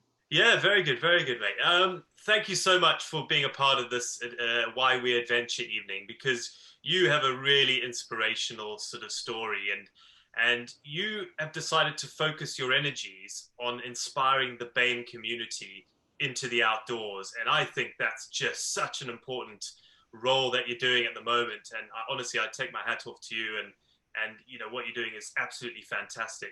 My first question is, what, from your point of view, do you think are the hurdles that are sort of stopping the BAME community from adventuring or getting into the outdoors at the moment? I think the hurdles or the challenges are at very different levels. So they can start right from simple things like information and access to information about what is out there and what they can do and how easily accessible that information is. Right through to there might be socioeconomic issues, transport issues, financial issues in terms of getting to the outdoors. If you're working on a low income, that's going to bring its own challenges in terms of how you can facilitate getting outdoors and how that can be enabled to get outdoors. But also, it's also defining what we mean by outdoors. There's local outdoors because there's local parks, local canals, railways, but also then going further afield, there's the wilder countryside outdoors, like the national parks, the Lake District, and others. And then there are hurdles and barriers within those national parks. So attitudes and behaviors of local accommodation providers, local businesses, local transport agencies, people they may look for help for. So again, there are examples and experiences where people have been refused access to accommodation or access to services. So there's, and then sort of straightforward racism as well, that they experience from other users of the outdoors or other business providers. So there's a whole range of barriers and challenges that people may face when trying to experience and enjoy the outdoors, but they can be all be overcome in different ways. And it's about how those communities understand those outdoors and how we introduce them. So one of my pieces of my work has been over the years is just sort of getting them out, giving them a positive experience. And it's not about getting them to climb Scafell Pike or Helvellyn up Striding Edge. That may be something that may come 5 or 6 years down the line, but it's just getting them to walk down Langdale Valley, walk around somewhere like Brothers Water, Area Force, just so that they can get an enjoyment out there. And it's giving them that positive experience of bring them out to enjoy that countryside. I brought a group out over summer from Liverpool, group of Chinese community, right from the age of about 5 or 6 through to 70. So a multi-generational group from little kids to their grandparents. And we had a nice walk from the old Dungeon Gill into the valley and back again. And they thoroughly loved it. And they said, yeah, we come to Windermere and Bowness on a windy bit, but they don't venture out another half an hour to Langdale and enjoy the beauty of Langdale. But they spent the day, really enjoyed that walk and said, yeah, I'd love to come back again. And it's about providing those positive experiences that allow them to think, well, actually, there's more than just coming to Ambleside and Windermere, but it's about how you get those communities and groups out there to experience that. And as soon as they see that, and it can be done quite easily and accessibly, and also where they can find that information. So one of the things I really, particularly new groups who have very much started is promote, for example, the Miles Without Styles walks, because there are a whole range of walks that are easy to follow, that are suitable for children in prams, to older people who may have mobility issues, or just anybody who just out for the first time. Straightforward, simple walks that are reasonably well described, and they can do without any challenges. And as soon as they get into that, then they think, well, okay, I can actually do a bit more than that, and then sort of put them into those sort of things slowly. So I think to sum up, I think the key barrier is access to information, good information, access to sort of that knowledge and understanding of where things they can get to. There will be socioeconomic barriers, and then I think the third one, which is really important, is the experiences those communities have, which is sort of in the form of racism that may occur.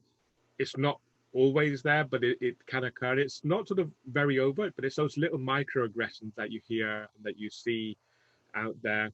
And as I said, I think the private sector, the business sector really need to sort of address this as well, in terms of this is a growing sort of economic powerhouse in terms of the BAME community in this country. And they want to spend some money in this county as well as everywhere else. And if we're going to have this sort of attitude, well, no, we don't want these communities coming or using our facilities, we may be losing business as well. But what can I do? You know, that's my question. You know, I live in Wales. I used to live in Coniston. You know, I'm just a guy who likes hiking outside. What can we all do who use the outdoors do specifically to encourage the BAME community a little bit more?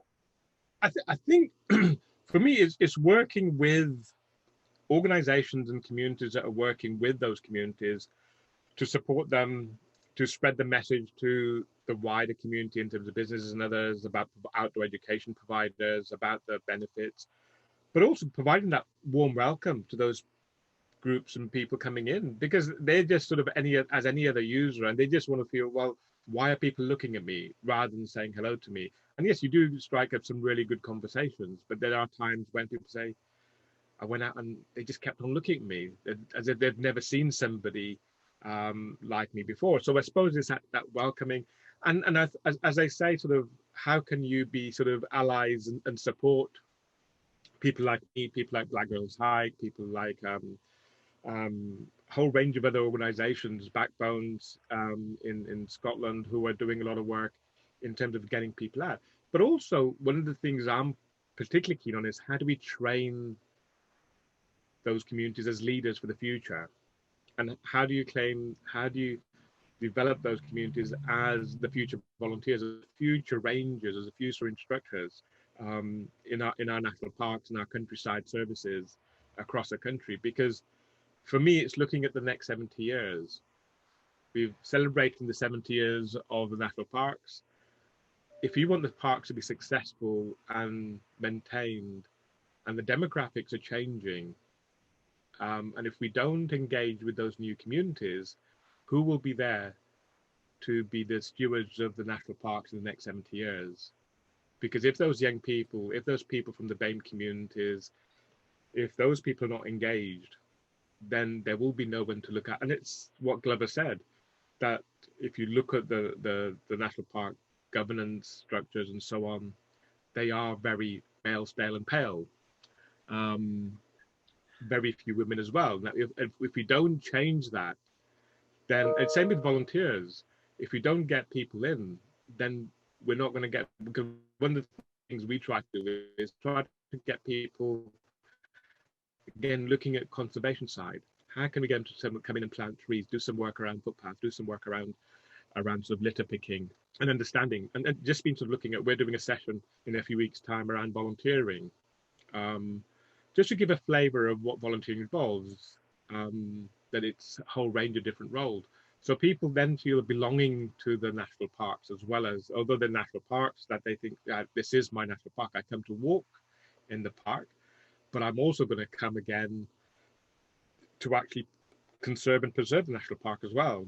So they can see then a belonging rather than just enjoying it. There's more to the national park.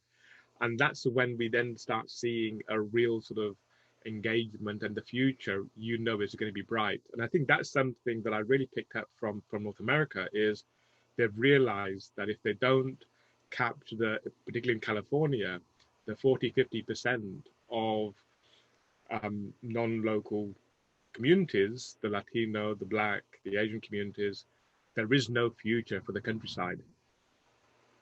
Yeah. And I think that's the sort of reality that we're going to start looking at, is if we don't capture the younger audience, those BAME communities, what is the future of the national park?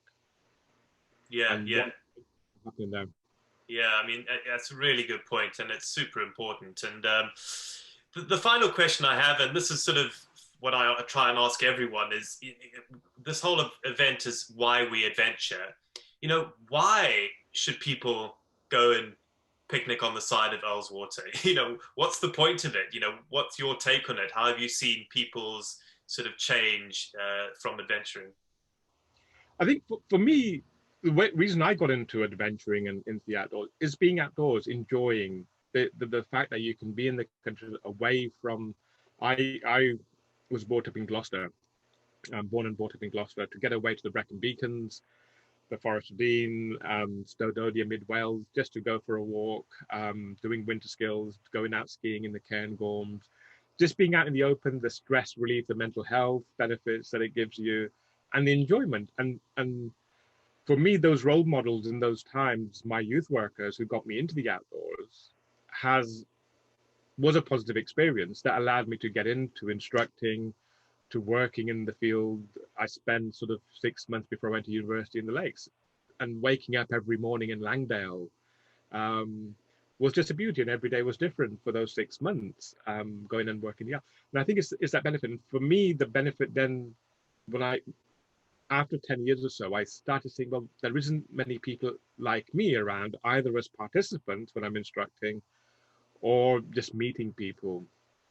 I met a couple of people like Pammy Johal from Scotland who used to work in the Lakes, but there was nobody else. And I then started taking groups out. And remember, the first group I took out was a group of young people from Gloucester. There were 14, 15-year-olds. And I remember I had to knock on every parent's door to get permission to take them out. Where are you taking them out? Middle of nowhere. But no, we managed to get them out for a couple of weekends. And those same people, 25 years down the line, are taking groups out. Some of them are running a city farm. One of the groups, but some of the people were featured on Country File on Sunday. That they've sort of built up an environment where they're encouraging kids to work with animals. One of the young people is racing horses. They take them out into the countryside, and I just got a message the other day from somebody saying, right, we want to do a walk for men with mental health issues in the outdoors. Can you give us some tips or who to contact? So suddenly sort of that experience 25 years ago is still there with them. And now they're sort of saying, well, okay, how do we also, and they've carried on doing this, how do we engage with newer audiences? They're taking younger people out now. So I think it's the benefit of the sort of relaxation, the mental health issues, and just the sheer enjoyment of being out in the open, of being on the shores of Ullswater and just relaxing, taking in the views, the beauty. And the other thing you've got to bear in mind is many of those communities, particularly in the UK, have come from rural places, or their ancestors, their grandparents have come from rural communities in the Caribbean or in the Asian subcontinent. So they're used to living in sort of rural villages in the mountainous areas and the countryside areas. So for them, when their grandparents moved here, they were settled in cities. And we've noticed it in particularly when we take older people out, when we take them to traditional sort of craft fairs and things, and somebody's basket weaving or something, they'll say, yeah, I can do that. This is how we did it. And suddenly there's a commonality of what they did in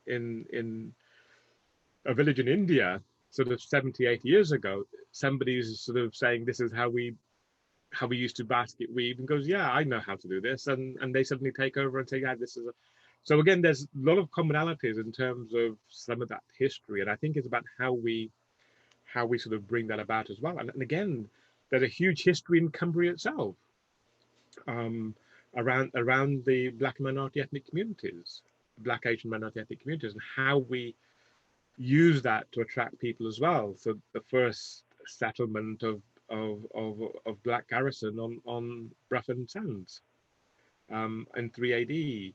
So there's a huge sort of relevance for those communities to actually say, look, so there's lots people can do alongside adventuring in terms of walking, climbing, canoeing, underwater stuff, and underground stuff, while swimming, that's been really picking up. So there's a whole plethora of activities they can do to find that adventure in the lakes. Yeah, totally. I mean, as I'm a Scout ambassador as well, and they say, the outdoors gives you skills for life, doesn't it? Those skills you learn in the outdoors, you'll take, and eventually, you may not realize it, but 30, 40 years, you'll look back and go, that weekend I spent in Ullswater, that's where I learned it all. So, and I remember, and this is going back back in my youth work days, when I used to work in Gloucestershire, we used to have a program for 16-year-olds before they left school, where they spent 3 days preparing, almost sort of a 3-day, 4-day residential, preparing for life in the outside world, doing a bit of team building, communication, all those sort of things that will build them for future challenges that may come about. And again, those programs were where you suddenly saw people and young people coming out of their shells or people going into the shelves because they thought they were brilliant at something, but when you put them in front of a rock face or a canoe, then suddenly everything changes.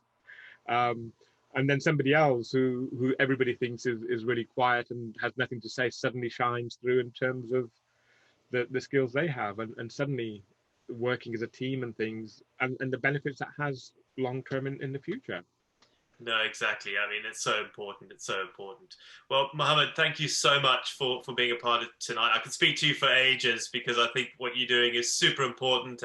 And if I can help in any way, and if anyone's watching here who wants to get involved, just contact Mohammed. And honestly, it's great what you do. So keep it up, mate. And hope to catch up soon. Thank you very much. Cheers. And great to talk to you. Wow, what a guy. Mohammed is doing such an important role to encourage the BAME community into the outdoors. Next up, well, where do I start? Some people call him my taller, more handsome stunt double. And they're probably right. We have Gwilym Pugh.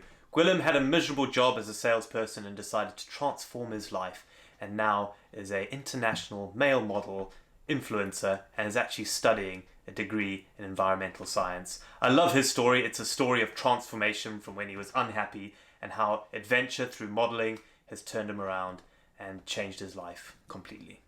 Welcome, Gwilym. Thank you for taking part of the Why We Adventure evening, and welcome to my office. I've got you here because you have an amazing story. Yeah, absolutely amazing story, and it's a story of transformation, and that's why I wanted to get you here, because I think it's super inspiring. You had this old life and then you decided to sort of change to this new life, and they're so opposite you can't imagine. But I want to sort of ask you about the old life. What was your old life and why did it make you miserable? So my old life was caught up in work. I was very work focused, and I had an office job for 10 years. So straight from school I went to work in an office job, and I basically never left. It got to the point where I was doing very well at one point. I set up my own company.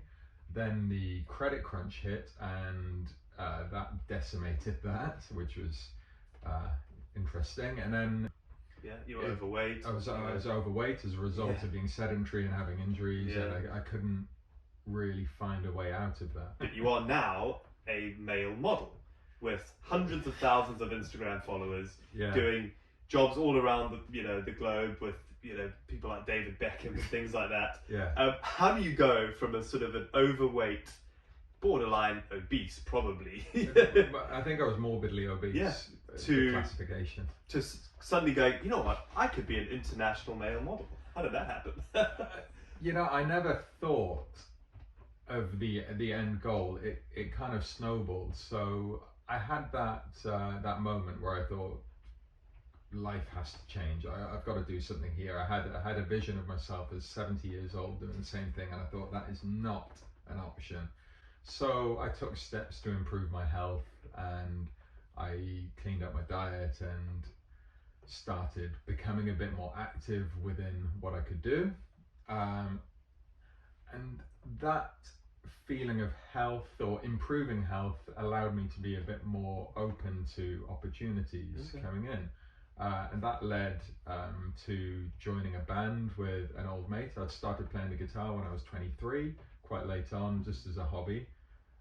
And I started having a number of opportunities presented to me that my first reaction was, no way, that's ridiculous, I'm not going to do that. And then I thought, well, hang on a minute, what if I did do that? Yeah. And the only reason to not do it was that I didn't have the guts to do it. And I kind of reasoned that that's not a viable reason to say no. So I'm going to do it. And then I did another one, so and then I did another one. So these were just initially just fun photography, like photographers going, oh, you look interesting, can I take your portrait? Exactly that. Exactly that. So. And then when did you sort of get someone said, oh, I like your look, do you want to get paid for this? So actually I found a message in my Facebook account which was from an agency in Hamburg to say that one of their clients had sent them a photo of me to say, we'd like to book somebody who looks like this. Right. And that was my first client. So they thought, rather than get someone who looks like me, they'll just find me. And that was my first agency, and they're my main agency at the moment for commercial modelling work, and the rest is history. And wow. Yeah. Well, it's great. I mean, the transformation from Gwil is phenomenal. You know, we'll put a picture up on the before and after. It's just incredible, you know, and it's great to see someone grow, you know, like you have over your sort of the last 10 years or whatever.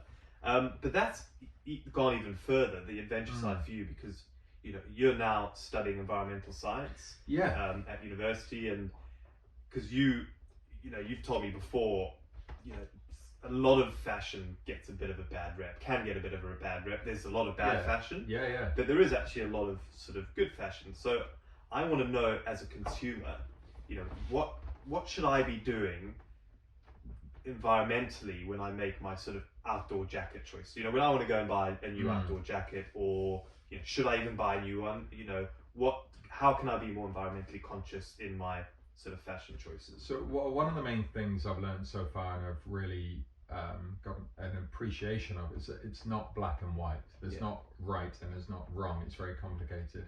The main thing is landfill and wasted resources. So you've got all of the resources that are going into making these clothes, which are then not used and are then put in landfill. So you've got these two negatives. The way you can help that and help prevent that is avoid your old clothes going into landfill. It's the main thing. That's great.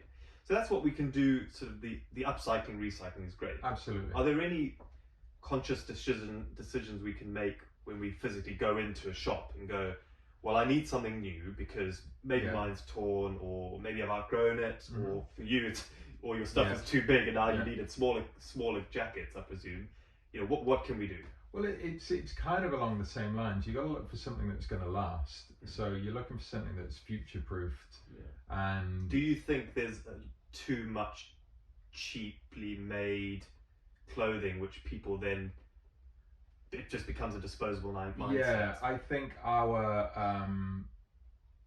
how we expect clothing to be priced is warped. Oh, really? I don't think that clothes can be made as cheap as we think they should be. Oh, right. So it's buy once, buy the better quality item rather than 5 versions is key, and traceability is a big thing. So looking at the company who's producing the clothes and the brand, and do they tell you everything that you need to know? Because if they really, you know, some clothing brands who I've worked with recently, they have a label which you can scan a QR code, and it'll tell you where the materials come from, and where it was manufactured and what facility it was manufactured in. So it's got the full supply line. It is traceable, and you can't hide from that. So that's a really positive movement. Yeah, I think you're right. You know,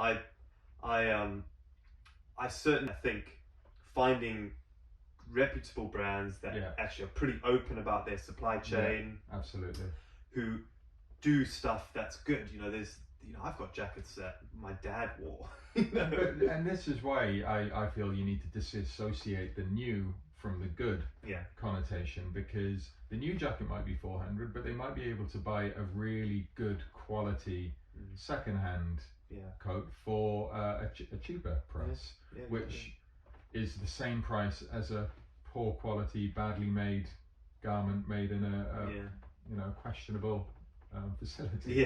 Do your maths. Look at price per wear, because that's a good if one, you're going to buy something for a season and it's cheap, you know, your price per wear might be, you know, £2 or something. But if you buy something that's going to last 8 years, even if it's twice as expensive, it's still 4 times cheaper. Yeah, it's a price per number of times. Price per wear. You know, it's not black and white again, but it's something to think about. Oh, that's good. Brilliant. Talking of rambling, I know you're a big walker, and I guess for you, walking has been part of your study. Yeah, so walking has been my liberator, for want of a better term. It's enabled my transformation, and yeah, so I aim for 20,000 steps a day, 15 to 20,000 steps a day roughly. I find if I don't move a certain amount throughout the day, I sleep badly. It affects my mood. If I stay active, if I stay on my feet, then it improves my life. So, I mean, if you're doing 20,000 steps a day, how far have you walked this year? I mean, you must have walked quite far. So I think off the top of my head, it's about 3,400 miles. You've walked 3,400 miles this year already. So that's, I mean, is that Turkey? So I actually had a look earlier. It's to Morocco and back. And so you've walked to Africa and back already. Wow. Yeah, this year. Yeah. That's amazing. I didn't realise that. That is phenomenal. I mean, that makes me feel really lazy. Well, you never know, because you might not. Yeah, I need to look at my yeah. life. See, the problem is I don't really carry my phone around with me all that much. I'm pretty bad at that. And you kind of have to be on it with the phone, don't you? I need to make sure that every step is because I can't do it anymore. Like, I can't. I'm getting up to go make myself a tea. Yeah, carry my phone with me. Yeah. Well, brilliant. Well, honestly, it's been an honour and a privilege to have you here. Brilliant. Thanks for having me. That was a really interesting insight to the world of fashion and buying our outdoor clothing. Price per wear, I thought, was particularly interesting. I think that's an important philosophy to go by. Remember, tonight we are raising money for Fix the Fell, so please do donate what you can, send a text message. We also have a Christmas auction, so please get involved in that. All the details will be in the description below. Our next guest is an internationally acclaimed mountaineer. He has had over 70 expeditions around the world spanning 35 years. He is none other than the amazing Simon Yates. You might know Simon Yates because of his expedition in 1985 with his friend Joe Simpson when they were climbing in the Sula Grande in Peru. You may have read the book or watched the film Touching the Void. I caught up with Simon to find out how adventure has changed his life. Hello, I'm Simon Yates and I've been asked by Fix the Fells to share a few thoughts with you about why we adventure. I think for me it's quite simple really. We adventure because we've always adventured, and if we go back in time to our distant ancestors, you'd realise that pretty much everything they did was adventuring. When you went out to go and hunt an animal for food, or to gather some berries, to catch a fish, any of these things, they were all adventures. Just to live, to gather food was an adventure. And if you found yourself in a place where there wasn't any more food, you'd then have to move, obviously, to a place there was. So that was another adventure. So people have lived with this for a long time, and I think it defines, how people have not just lived, but how they've evolved and changed over time as well. It is in all of our lives. So for me, I'm a mountaineer, which I suppose is an extreme form of adventuring. Most people don't go to those sorts of lengths to get to that sort of thing, but I do. And initially, I started rock climbing, and I'll call this a thread, really. There are lots of threads to what I do, and that was the first one on my sort of trip to my journey, I suppose, to being a mountaineer. So I became a rock climber for some time, and then I thought, it'll be interesting to go and do some snow and ice climbing. So I started going up to North Wales, to the Lake District, to Scotland, and I learned to winter climb, to ice climb. And then I thought, it might be interesting to climb bigger mountains. So I started. Then I went off to the Alps, to the European Alps, and I learned to climb in that environment, and that then led me on to sort of high and remote mountains in the rest of the world. Now, these threads are linked by a number of different things. Obviously, there are people, because I don't climb on my own, I climb with others. There are places, as I've already mentioned to you, and then there are activities. So this is what holds all these threads together. And over time, they've just become a labyrinth of them, really. I have many threads and I suppose facets to what I do. And some of these threads have continued for a while and then they've stopped. or paused, and some are still very active. So I'm going to talk to you now, I suppose, about one of the longest running threads I have in what I do, and again, this is about people and places as well. So this might give you an idea of kind of how I think about these things and how I make them happen. So in 2000, I met a friend of mine called Celia Bull, who I hadn't seen for quite some time. And the reason was that she'd stopped climbing and she'd taken up sailing, and she'd got sort of very fanatical about this, to the point she'd learned to sail big ocean-going yachts, and then she'd bought one in Brittany and France, and with a group of friends she'd sailed it down the Atlantic to the Falkland Islands, and she'd spent a southern summer down there, sort of sailing around the islands there, and then she'd come back to Britain. And it was at this point that I met her, as I say, after quite a bit of time of not seeing her. And I was intrigued really by what she was doing with this yacht and where she planned to go next. And she said the following southern summer she was going to take her yacht, Ada it's called, to Tierra del Fuego, the island off the tip of South America, where she planned to explore the sort of archipelago of islands and channels in between them that run down from, well, the mainland of South America, Tierra del Fuego, the big island off the tip of it, down to Cape Horn. There's hundreds and hundreds of islands and this sort of vast area of wilderness to explore. And at this point I recognised opportunity, because in the southwestern corner of the main island of Tierra del Fuego is a fantastic range of mountains called the Cordillera Darwin, and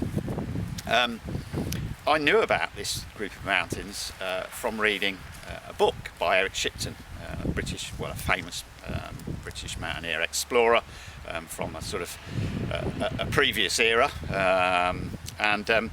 and I wanted to go there. So this was the start really of a big adventure that continues to this day. So I went on Celia's yacht with her, with a climbing friend of mine who Celia chose, a guy called Andy Parkin, who's a British mountaineer resident in Chamonix in France, an artist, my wife Jane, and Celia's sister Elaine.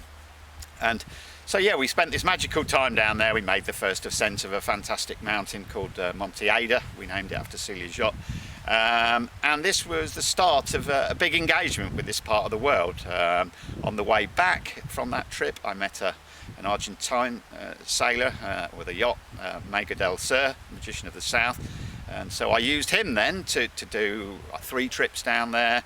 And then I met up with a British sailor, a guy called Andy Whitaker, on another yacht, who had arranged to take Andy and myself into the mountains to climb, do a new climb for ourselves. And his yacht broke, so sadly, but he pointed at me in the direction of this Belgian climber called Belgian sailor, I should say, called Mohammed Dhalech, who had a yacht, Irana, and that then became the sort of staple.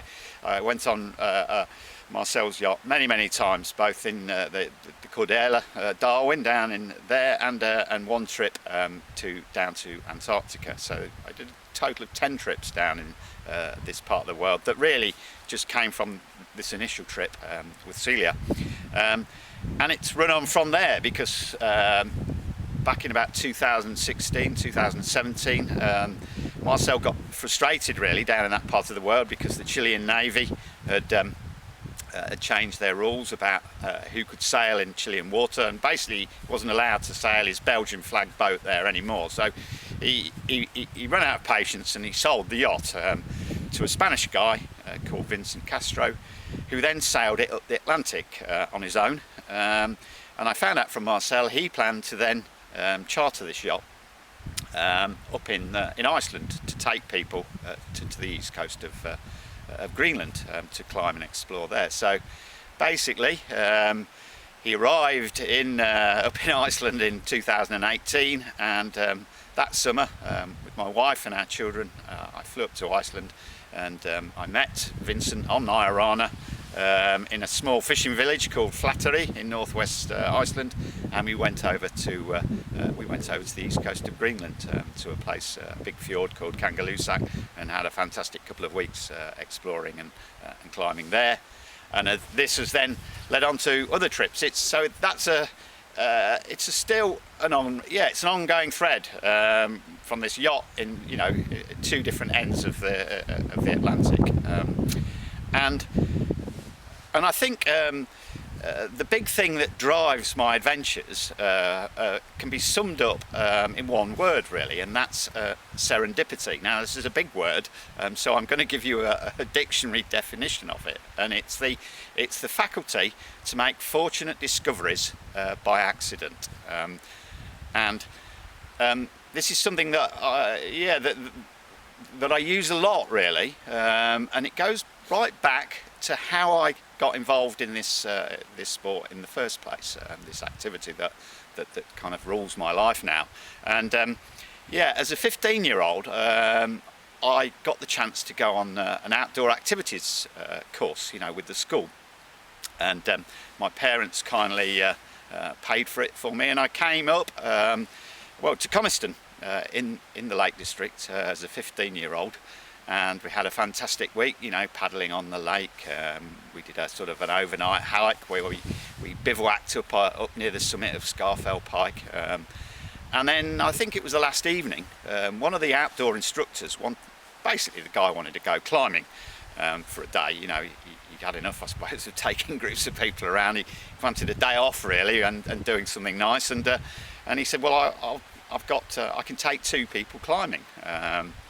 Who would like to go, and I stuck up my hand, basically, and so that's what I'm talking about. That is a piece of incredible serendipity, isn't it?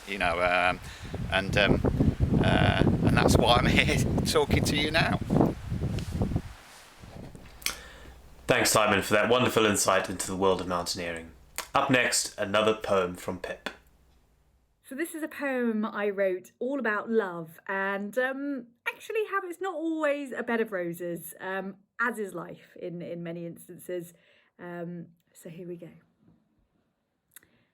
Fall in love with those who see beauty in a raindrop, who appreciate a wilting rose knowing it has lived, who do not condemn the storms but embrace them as life. Fall in love with those who ask hard questions and who will wait for raw answers, who compliment kind eyes, not beautiful ones, who ask what they can give, not what they can get. Fall in love with those who judge value by values, who see the dark in others yet focus on the light, who tend to embers when lust has burnt up.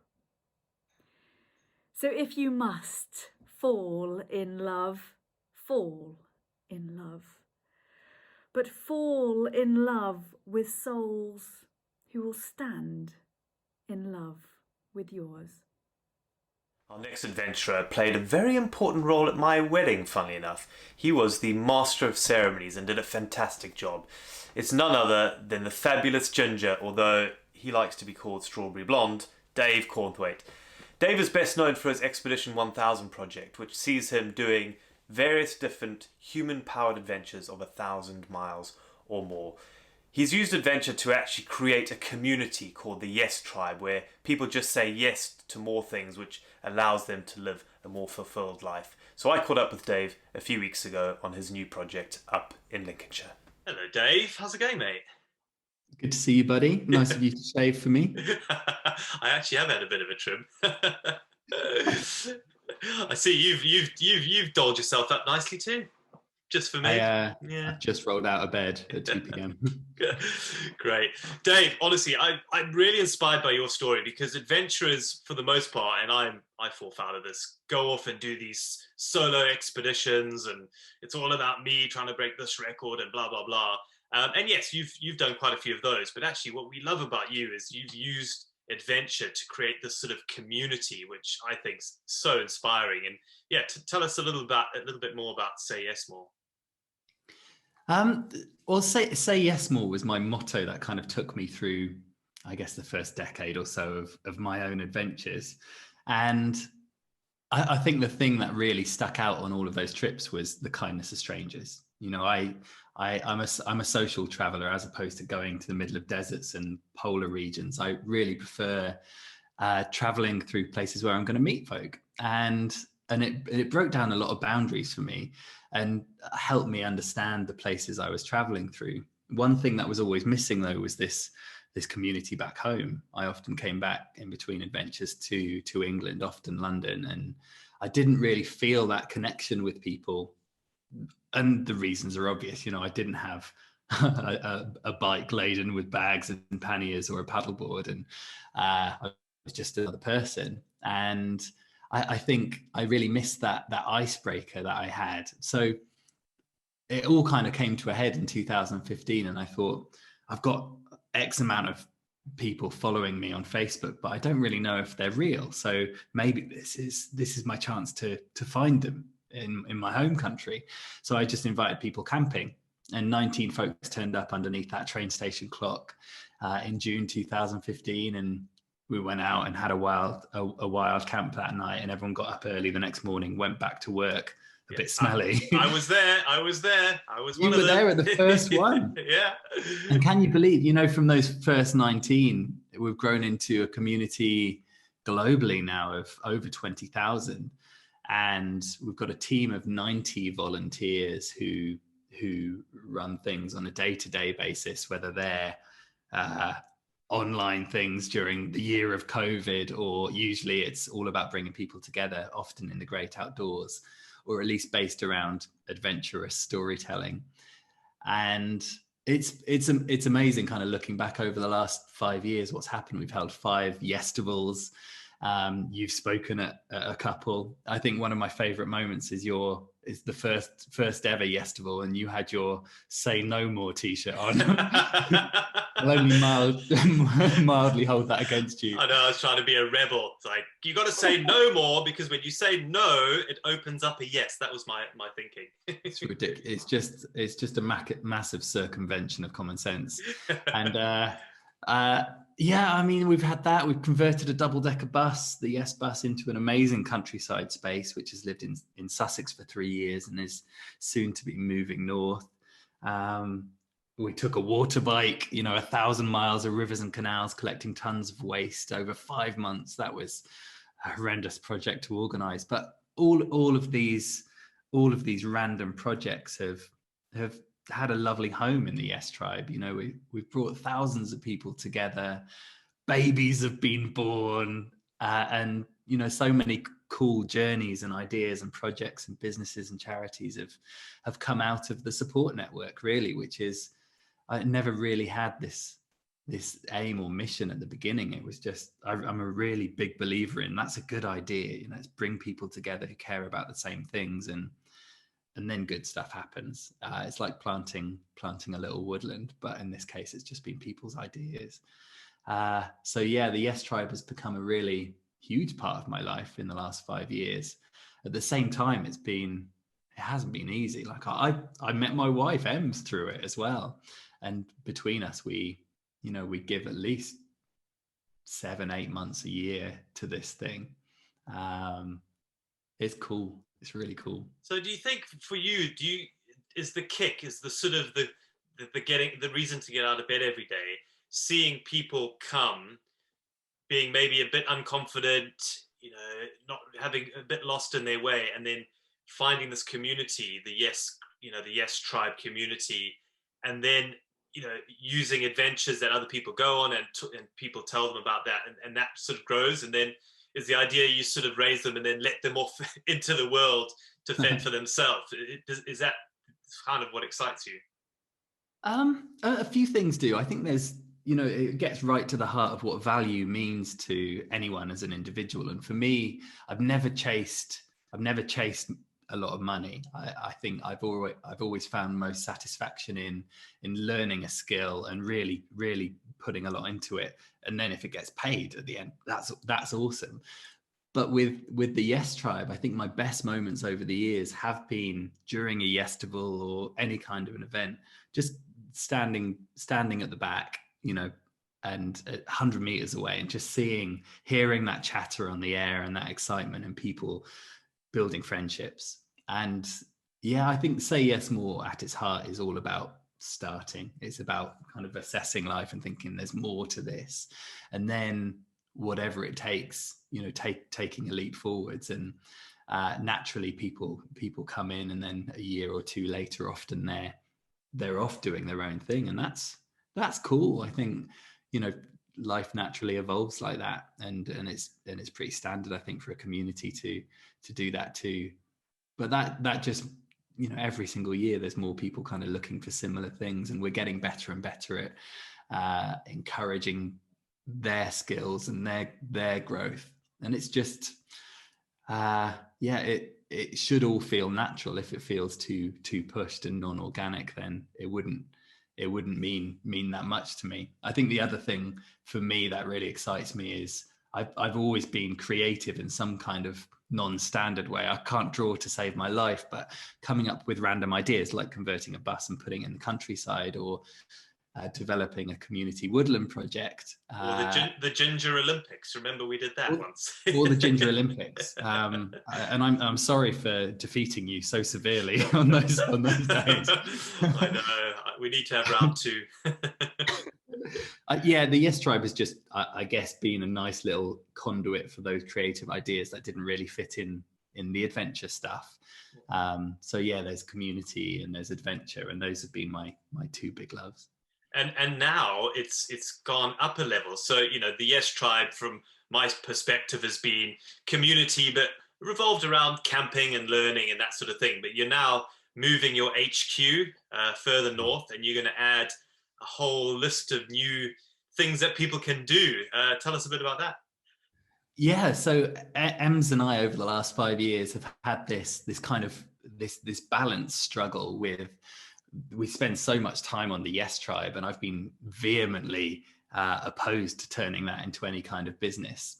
No one's paid through it, but that's had an impact on us. And we've had an idea for a few years to have our own place where we can pair this beautiful kind of organic outdoorsy business, which still gets people outside but brings some money in the door. It's nice to eat and stuff, isn't it? And at the same time still have that community element. And it's all come to fruition this year of all years. We found 14 acres in Lincolnshire, which is flat as a pancake, but has amazing skies. And I really love flat landscapes. So we're calling our new place the Big Sky Hideaway. We had the offer accepted way back in the summer, and we're moving in before the end of 2020. And the idea is to have unique glamping and camping and fireside events, alpacas, and we're putting an acre aside for permaculture. We'll be planting a couple of thousand trees on site as well over the first few years, and it will all be powered by renewable energy. So there's a lot to look forward to. We've got a converted American school bus to come on site straight away as our first glamping pod / tiny home. The Yes Bus will be coming up, and we'll have a little corner of Big Sky for the Yes Tribe to come and do their usual thing. Plus 4 acres of woodland for sky tents and bushcraft and forest schools. And there's a lot to look forward to, mate. The funny thing is I don't have a driver's license, and now I'm the proud new owner of a tractor, a digger, and a cherry picker. Oh, mate, I'll be there. I'll show you how to crash it, definitely. But honestly, Dave, it's super inspiring seeing you create this amazing community. And I've met people who joined the Yes Tribe 5 years ago, shy and didn't know what to, talk to people even. And then 5 years later, they're giving their own talk at Yestival, for example. And I think it's amazing. So yeah, keep doing what you're doing, Dave. And I can't wait to come and see your new HQ and sleep in an old converted bus. That sounds fun. Mate, our gates are always open for you. Nice one, mate. Cool. Catch you later. Cheers, Dave. Thanks, Dave. I can't wait to come up to Big Sky in Lincolnshire and feed an alpaca. Really looking forward to that. Our final guest for the night is Lake District's very own big wall climber, free climber, Leo Houlding. Leo was born and bred in the Lake District, and I caught up with him a few weeks ago to find out how the Lake District affected his adventures and fueled his imagination to become one of the world's leading free climbers. Hello, Leo. How's it going, mate? Hey, Sean. Good to see you, buddy. You're all right. Thanks for doing this for us, mate. This is I'm super excited to get you on board because you are born and bred Lake District, and I presume the Lake District fueled your career in adventure and your adventurous mind. Tell us a little bit about what life was like growing up in the lakes. Well, you're quite right. I was born in Penrith, which is pretty much within the park in 1980. And I actually grew up in the Eden Valley, like the area around Appleby, which technically it's not quite in the park, but it's, near as damn. I always say I'm from the lakes because no one knows the Eden Valley. And it was a very rural upbringing. I grew up in a little village called Bolton, about 100 people, little satellite village to the market town of Appleby. But it's a really nice place, the Eden Valley. It's, the River Eden flows through it, and there's plenty of fields and trees and river, obviously, and rocks. And it was that that valley, and then the Lake District, particularly kind of the North Lakes, the Borrowdale, is where I sort of discovered not just rock climbing, but also, the joy of adventure and time outdoors and, pushing yourself into less traveled paths. My dad and my mum were always very keen, like outdoors people. We do fell walking and then my dad was quite a keen scrambler. So, the sharp edges and the pinnacle ridges and the classic kind of scrambling is a uniquely British thing. It's definitely not hill walking, but it's not quite rock climbing. And it's this grey area in between. Hard scrambles are on the verge of easy climbs. Easy scrambles are kind of hard walks. But you go into this area, and I was probably 6 or 7 when we started, Pinnacle Ridge on St Sunday Crag, kind of on the flanks of Helvellyn. That was one of my first memorable climbs. And that's where I realized how much more I enjoyed the steeper terrain than the normal route. I love being out in the hills, and I love the natural side to it, seeing the eagles fly past, feeling the wind on your face. But for me personally, and I think you're quite different on this, but the steeper it gets, the more engaging I find it. And when you get to the point where you have to start using your hands, then I find it a lot more exciting, and especially as a kid. And I'm really noticing it with my own kids now. They're quite little. Jackson's only 4, and my little girl Freya's 7, and they're pretty good, and we're good at getting them up into the hills and walking, but they get bored after an hour or two. Whereas if you can get them onto something steeper, you have to think about it more. It's more problem solving, and it's, kids love climbing frames. They love squirreling through going down slides, and you can kind of find bits of that, especially in the lakes. There's all kinds of cool little places you can rabbit around. So yeah, I'm a fan of the steeper terrain. Oh, yeah, I wish I could do that. I went up Tryfan here in Wales the other week, and I was terrified. Honestly, it's like, I don't know what it is. It's like as soon as I had children, I just got the fear. Honestly, I couldn't do it. Going up Helvellyn, up Swirl, and I was just like, "Wow, this is too much for me." I just get really bad vertigo. But it's great that you take your kids up. I took the kids up there the other day. Did you? Oh man! See, I just have this fear, because they don't have the fear, and I think I've got the fear for me and for them, so it's like double fear. Yeah, you need to obviously be careful with kids, but I always just keep them on a short rope in steeper terrain. But yeah, it's fun. It's definitely a way of making something that I would have found very straightforward previously into a much greater challenge by throwing 2 little children into the mix. That's a good one, actually. So you sort of mentioned that sometimes kids, and obviously they get tired easier if it's quite hardcore. What's the sort of a good place in the lakes? If you had just a couple of hours and you wanted to take your kids somewhere, where would be your favorite spot, really? Oh my goodness. Well, my mother-in-law's lives in Little Langdale, so we really know that area well in the South Lakes now. Although North Lakes was my, the north-south divide in the Lake District. It's like a joke. We call it the Dunmail Divide, right? The Dunmail Raise, which I'm sure loads of you will know about who are listening.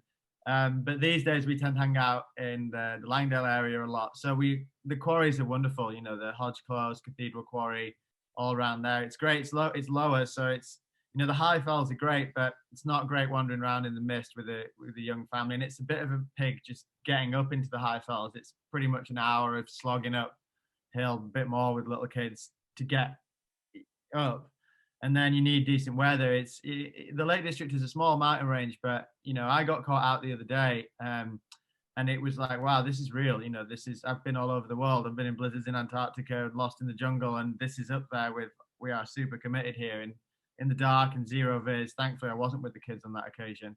But yeah, the lower levels, so the forests and the lakes, and that area, the slate quarries around Langdale are wonderful places to explore. There's tunnels and there's caves and there's little tracks, and you know, there's old quarry workings and all that kind of stuff to engage with.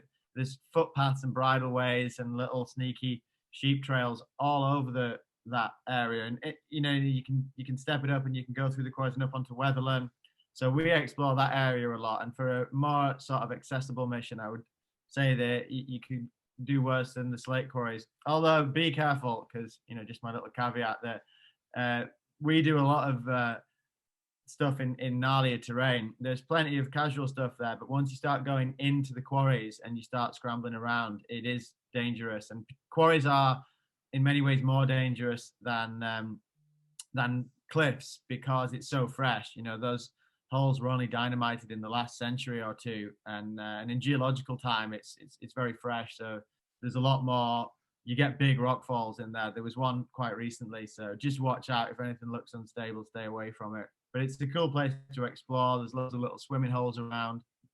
Yeah, no, it is great. I mean, I can't wait to take Monty up there and explore some of the caves. We lived in Coniston for ages, and there's tons up there as well, which is great. You know, you're talking about adventuring with kids. You know, I first heard about you when you raced Jeremy Clarkson on Top Gear, when you climbed, I don't know what mountain it was, but how quick did you climb up there? It was something, I mean, most people do it in hours, and you did it in minutes or something. Yeah, it's the Verdon Gorge. It's in the south of France, and we did it in about 2 hours. The average descent time is more like 7 or 8 hours, and then we base jumped off it, so we got down in a minute. Well, that was going to be my next thing. I know you were quite into sort of the base jumping and wingsuiting.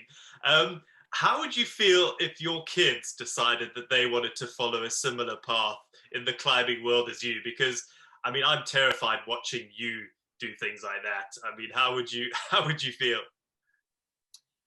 Well, you know, I want my kids to be passionate about whatever it is they get into. In some ways, I probably wouldn't want them to follow in my footsteps too. Literally, there's certainly things I have done that I wouldn't want my children to do, definitely. But if they did choose to go down that path, then I'd like to give them the skills and the knowledge to be able to do it with, you know, an acceptable degree of safety. And I've got friends, I've kind of stopped base jumping since my kids were born, and since one of my best mates, Stanley, died in an accident with an infant child. I've still got my kit. I haven't quit forever. I'm pretty sure that I will fly off things again, but not until the kids are a fair bit bigger. And I've got friends that base jump every day. You know, I've got friends who proximity fly wingsuits literally 4 times a week, but they're good at it and they do it correctly, and they know, you know, there's a ridiculous irony that the more dangerous something is and the more frequently you practice it, the more careful you've got to be. Any idiot can get away with doing something dangerous once or twice, relying on luck. But if you're consistently putting yourself into harm's way, you've got to do it with a really high margin of safety. You've got to have the right gear, the right skills. You've got to be willing to walk away. I mean, it's a stupid analogy, but I often say, you know, crossing a road is extremely dangerous. If you put your headphones on and a blindfold and try and cross a road, you might get away with it, you might not. If you look both ways, if you get off your phone, if you pay attention, we cross the road hundreds of times a day. It's no big deal. And it's kind of the same with other high-risk activities in the mountains. Yeah, it's not quite that simple. There are more variables, but you can massively limit the risk with knowledge, skill, and experience. So yeah, I'd like to enable my kids to do whatever they want and to do it in the right way. You know, it's a bit weird now. I kind of have a bit of a split personality. On the one hand, I still do loads of really hardcore stuff in really hardcore places with hardcore people. But on the other hand, And actually, this is the bigger part of my life now, is I'm a family man, I'm a dad. And you have a camper. You have a camper. Yeah, we've got the most amazing pimped up custom camper van. We upgraded from my beat up 15-year-old Transporter T5 to the Crafter, which is like, the 6 meter high roof, full family mobile, but it's wicked. It's got a Belfast sink. It's got a massive garage that can fit all the arsenal of toys in, bike rack on the back. And so we've been spending the summers and a hell of a lot of weekends cruising in that. And I love it. Like I've really rediscovered the lakes, especially this year with lockdown and everything. And once the initial hardcore lockdown eased up, that was kind of getting me down. Living in the lakes and that amazing weather, all the mountain crags were dry. And, I didn't really agree that we weren't allowed into the lakes, but it wasn't my decision. So I respected it. And I was raring to go whenever it was, I think it was May, when they said, okay, you can go back into the hills. And it was great, rediscovering the Lakeland Crags, where I discovered my passion for rock climbing and adventure. I'd ticked off a load of routes this year that I wanted to do when I was 15, 14. And, mega classic, kind of mid-grade, hard stuff, but not super hard. But I never got around to doing it. And then I left the lakes when I was really young. And we've been back for nearly 10 years now, but I still travel a lot. And when I'm at home, I haven't really had time for going out and doing climbing for myself in the lakes. We're always out doing family stuff because, I have to balance the time away. But this year I did more hard climbing in the Lake District than I've done in the last 10 years. And absolutely loved it. Really rediscovered what's on my doorstep. And the whole swimming thing too. I'm a bit of a pansy when it comes to cold water swimming. My wife's into it.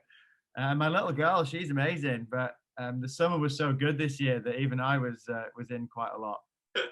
Oh, good. Excellent. Yeah, we need to go swimming together, actually. Yeah. I still need to do another big swim. I haven't done a big swim in years, but one day I want to swim every lake and tarn in the Lake District. So that's... they call it the Frog Graham, don't they now? The Bob Graham, the classic well run. And now the Frog Graham. It's not every single one, but I think you have to try and swim. Is it across every lake? I think across, yeah, something like that. Yeah. It's pretty impressive. Yeah, one day, another thing on the old bucket list. Oh, brilliant, Leo. So the last question is sort of, this is all about why we adventure. And, for you, what's your take? Why do you think people should go off and do little adventures, big or small? Sort of, you taking your kids on them, but what, how can you see the positive side of adventure? In a nutshell, I think that adventures are powerful experiences. They're very memorable experiences, and they're a positive way of spending time together, be it with your family or with your friends or by yourself. But overridingly, it's they are memorable experiences. You only have a short time of being alive. You really only have a few decades in your life where you can go out and do this stuff. Yeah, you can do stuff when you're really young, you can do stuff when you're really old, but to really push yourself physically, life is short and we all end up so busy, especially, you're a new father. I'm still getting used to that, settling into it now, but there's so little time, and before you know it, you're just kind of running around in circles. And then when you go out on adventures, be it hiking up a little peak, or just going out on a paddleboard, or renting a rowboat for an afternoon and going out on the lake, you remember it. I definitely find the harder you push yourself, the more risk you embrace without crossing that invisible line into recklessness, the more memorable it is. For me, the highlight of the year this year, having done some pretty hardcore stuff with my mates, but the most exciting thing and the most memorable thing was a big climb I did with the family. We drove out to Europe this summer, and we did the North Ridge of the Piz Badil in Switzerland, which is, not the kind of thing most people would do with the family, but it was so amazing spending 4 days, 3 nights, bringing my family into my world and pushing it. It was quite difficult. There was certainly an element of risk. It's 1,000-meter long rock climb. My little girl Freya climbed the whole thing. We bivvied on the top. It was actually my 40th that night, and that was something that we'll remember for the rest of our lives. We got some nice images of it, but it's more the feelings and the experiences and the shared adventure and watching the sunrise above the cloud. 2 golden eagles came and swooped past us on the top. It was just such a wonderful thing. Jackson's maybe a little bit young to remember it. Freya will remember it, although even at 7, it's kind of, it'll be hazy memories. But you know, adventures in nature, I can't think of anything I prefer to do with my time. They're all good, but I definitely think you need to push yourself a bit. Don't jump straight in at the deep end. That's, you know, you need to warm up to it. But if you can get out 3 or 4 times over the summer and ramp it up a little bit each time, you know, you won't be disappointed. Yeah, I totally agree with you. And also, I have to say, you climbing that mountain with your son, carrying him up, every time we go for a hike and Monty's a bit heavy, my wife goes, "What? Leo carried his son up a mountain." No, I didn't. Jess did, my wife did. Yeah, I led the climb, carried everything else, but she carried Jackson. He's 15 kilos, man. So I can reverse it now. I'll be like, actually, he didn't. Brilliant, Leo. Honestly, thanks so much for getting involved. And love to the family, and good luck on your next adventures. And hopefully we'll see you in the lake soon. Yeah, let's try and share an adventure soon, Sean. Thanks for hosting this, and good on you, Fix the Fells, for those footpaths. I've really noticed this year there's been some great work that they're doing up there, and we are really privileged in the lakes with the quality of the footpaths. We kind of take it for granted, but you know, cruise around Scotland and you realise how much work they put in, and not using concrete and not bringing in loads of gravel. Beautiful handcraft. They're like works of art. Some of those footpaths. They're redoing Stanley Gill at the moment, and it's really, they are like works of art. It's wonderful what they do. So thanks for the hard work, guys. Thanks for that, Leo. Unfortunately, that's all we've got time for tonight. I just want to say a huge thank you to all the speakers for giving up their time so generously for the Why We Adventure evening. Remember, all ticket sales, 100% of the ticket sales goes to Fix the Fells. And if you want to donate a little bit more, please text Fix the Fells to 70450 to donate £5. Text costs £5 plus your standard network rate. Thank you so much for buying tickets. Thank you for logging on. Please spread the love. This will be able to be streamed until the 1st of January. So everyone have a very Merry Christmas, and we'll end off with one more poem from Pip. Good night. So given that 2020 has been a bit rubbish, I wanted to end on a poem that's quite uplifting and reminds me that even in those darker moments, life's pretty good, really. And it's called The Orange by Wendy Cope. At lunchtime, I brought a huge orange. The size of it made us all laugh. I peeled it and shared it with Robert and Dave. They got quarters, I got half. And that orange, it made me so happy, as ordinary things often do. Just lately, the shopping, a walk in the park. This is peace and contentment. It's new. The rest of the day was quite easy. I did all the jobs on my list and enjoyed them, and had some time left over. I love you. I'm glad I exist. Thanks for having me, guys, and thanks for Sean for inviting me.